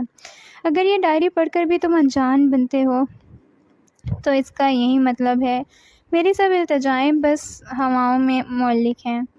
ابھی کچھ وقت باقی ہے، بدل جاؤ، پگھل جاؤ، کہیں ایسا نہ ہو یہ وقت ہاتھوں سے نکل جائے، ہماری آرزوئیں اپنا راستہ ہی بدل جائیں۔ وہ کمرے میں نہیں تھی، مگر اس کی ڈائری ضرور سوید کے ہاتھوں میں تھی، جس نے بیدار ہوتے ہی اسے اپنے کاموں میں الجھا کر رکھ دیا تھا۔ مومی کی ڈائری میں تحریر، تازہ نظم بار بار پڑھنے کے بعد وہ بھیم سا مسکراتے ہوئے وہ آئینے کے سامنے آیا اور اپنی تیاری کو فائنل ٹچ دینے لگا۔ آپ کہیں جا رہے ہیں؟ مومی ناشتہ لے کر کمرے میں آئی تو پوچھ بیٹھی۔ بہت ضروری کام ہے، تم ایسا کرو میری واپسی تک شام میں اچھی طرح تیار ہو جانا، آج تمہاری سالگرہ کی خوشی میں بہت زبردست سرپرائز دینے والا ہوں تمہیں، لیکن یہ ناشتہ یہ تم کرو گی، اور چلو شام میں بتاؤں گا، بائے۔ اس کے گال پر ہلکی سی چٹکی لیتے ہوئے وہ اپنے بیٹے کو جھک کر پیار کرتا کمرے سے باہر نکل گیا۔ مومی گھر کے کام کاج سے فارغ ہو کر ابھی اپنے بیٹے کو تیار کر رہی تھی جب وہ واپس چلا آیا۔ تم ابھی تیار نہیں ہوئی؟ نہیں، وہ میں بس کوئی وضاحتیں نہیں۔ وہ روٹ کر اپنے بیڈ روم کی طرف بڑھا تھا جب وہ پریشان سی پیچھے لپکی۔ سوید میری بات تو سنیں، میں اصل میں آپ کا ہی انتظار کر رہی تھی، آپ سے ڈریس پسند کروانا تھا۔ اپنی پریشانی اور روانی میں وہ جان ہی نہ سکی کہ اس نے کیا کہا تھا۔ سوید خوشگوار حیرت سے پیچھے پلٹا۔ کیا کہا؟ پھر سے کہنا ذرا پلیز۔ میں تیار ہو کر آتی ہوں، گھبرا کر کہتی وہ فوراً کمرے سے بھاگ گئی تھی۔ ہلکے پھلکے کام کے والے کپڑوں میں ہلکی پھلکی تیار ہو کر جس وقت سوید کی ہدایت پر وہ باہر کی طرف آئی، سوید سیل فون پر کسی سے باتوں میں مصروف تھا۔ دل آویز کی گاڑی میں بیٹھتے ہی اس نے فون آف کر دیا۔ کس کا فون تھا؟ میری ایک دوست کا، بہت پسند کرتی ہے مجھے، سوچا چلو آج تم سے بھی ملوا ہی دوں۔ اس کی آنکھوں میں شرارت تھی، دل آویز کے لبوں کو چپ لگ گئی۔ آؤ۔ تقریباً 20 منٹ بعد گاڑی ایک جھٹکے سے رکی تو سوید کی آواز پر اس نے سر اٹھایا۔ مگر یہ کیا؟ گاڑی سے ایک قدم باہر رکھتے ہی اس کا جسم جیسے پتھر ہو گیا۔ یہ آذر عباس، یہ اسی کا تاج محل ہے، وہ تاج محل جس سے اس کے لیے ہزاروں خواب جڑتے تھے، مگر بے رحم موت نے اسے اتنی مہلت نہ دی کہ وہ اس خوابوں کی نگری کو تکمیل تک پہنچا پاتا۔ مجھے مریم نے اس بارے میں بتایا تھا، اور اس سے یہ بھی پتہ چلا کہ یہ محل میری مومی کے نام ہے، اس لیے صرف اور صرف تمہاری خوشی کی خاطر میں نے اس ادھوری عمارت کو آذر کی امنگوں اور خوابوں کے عین مطابق مکمل کروا لیا، اور اب میری مومی گڑیا اس محل میں رہے گی۔ کیوں؟ ہے نا شاندار گفٹ اور سرپرائز؟ وہ مسرور سا تھا۔ مومی وہیں کھڑے کھڑے رو پڑی تھی۔ ارے یہ کیا کر رہی ہو؟ ابھی کوئی پاس سے گزرے گا تو سمجھے گا میں اتنی خوبصورت لڑکی کو کڈنیپ کر لایا ہوں۔ چلو اندر چلو، پھر جو دل چاہے کر لینا۔ وہ لپک کر پاس آیا، جبکہ اس کی باہوں میں مقید اس کا بیٹا بھی ہمک کر مومی کی طرف آنا چاہ رہا تھا۔ وہ سوید سے بچے کو لے کر چپ چاپ اندر کی طرف بڑھ گئی۔ تبھی وہ اس کے ساتھ چلتے ہوئے بولا تھا، کل ماں اور بابا بھی شہر آ رہے ہیں، اور آج رات میں کسی بھی وقت عقیل انکل اور آنٹی اور مریم کی بھی آمد متوقع ہے۔ سب یہی آئیں گے تم سے دو دو ہاتھ کرنے کے لیے۔ مجھ سے دو دو ہاتھ کیوں؟ وہ بولی نہیں، مگر اس کے الجھن آمیز نگاہوں سے سوید کو دیکھا ضرور تھا۔ وہ اس کے ساتھ چلتے چلتے رک کر مسکرا دیا۔ پچھلے 2 سالوں سے میری سالگرہ پر تم نے مجھے سوائے ایک پیالی چائے کے اور کچھ بھی نہیں دیا، ایک کیوٹ سی پیاری سی بیٹی بھی نہیں، تو دو دو ہاتھ کرنا تو فرض ہوا نا ان پر۔ وہ پرشوق نگاہوں سے اس کی طرف دیکھ رہا تھا۔ مومی کا دل زور سے دھڑک اٹھا تھا۔ چلو چلیں، کیک کاٹتے ہیں، پھر میں تم سے اپنی پسند کی ٹریٹ لوں گا۔ اس کے بعد پھر اپنے ہاتھوں سے وہ نیکلیس پہناؤں گا جو سعد کی پیدائش پر بڑی چاہت سے کسی اور کے لیے خریدا تھا، اور پھر مہمانوں کو لینے ایئرپورٹ پر جائیں گے۔ پھر اس کے بعد مومی کا ہاتھ تھامے چہرہ اس کے قریب کیے اسے اپنی پلاننگ بتا رہا تھا، اور وہ کانپ رہی تھی۔ سر اٹھا کر سوید کی نگاہوں میں دیکھنا اس کے لیے دشوار ہو گیا تھا۔ سوید میں ذرا سی ہمت کرتے ہوئے اس کے لبوں سے ہلکی سی جنبش کرنے کی کوشش کی تھی جب سوید نے اپنا ہاتھ اس کی ہونٹوں پر رکھ دیا۔ اب نہیں مومی، اب کوئی ایکسکیوز نہیں، کوئی بہانہ نہیں۔ وہ اپنا کنٹرول کھو رہا تھا۔ مومی گھبرا کر سرسری سی ایک نگاہ اس پر ڈالتی سر جھکا گئی۔ کیا واقعی فرار کی ساری راہیں مسدود ہو چکی تھیں؟ وہ تاج محل جہاں آذر عباس کے خواب دفن تھے، اسی تاج محل میں ایک نئی زندگی نے اپنے خوابوں کے ساتھ اس کی منتظر تھی، اور اسے بار بار خوابوں کی انگلی تھام کر ان کے پیچھے چلنا تھا۔ ختم شد۔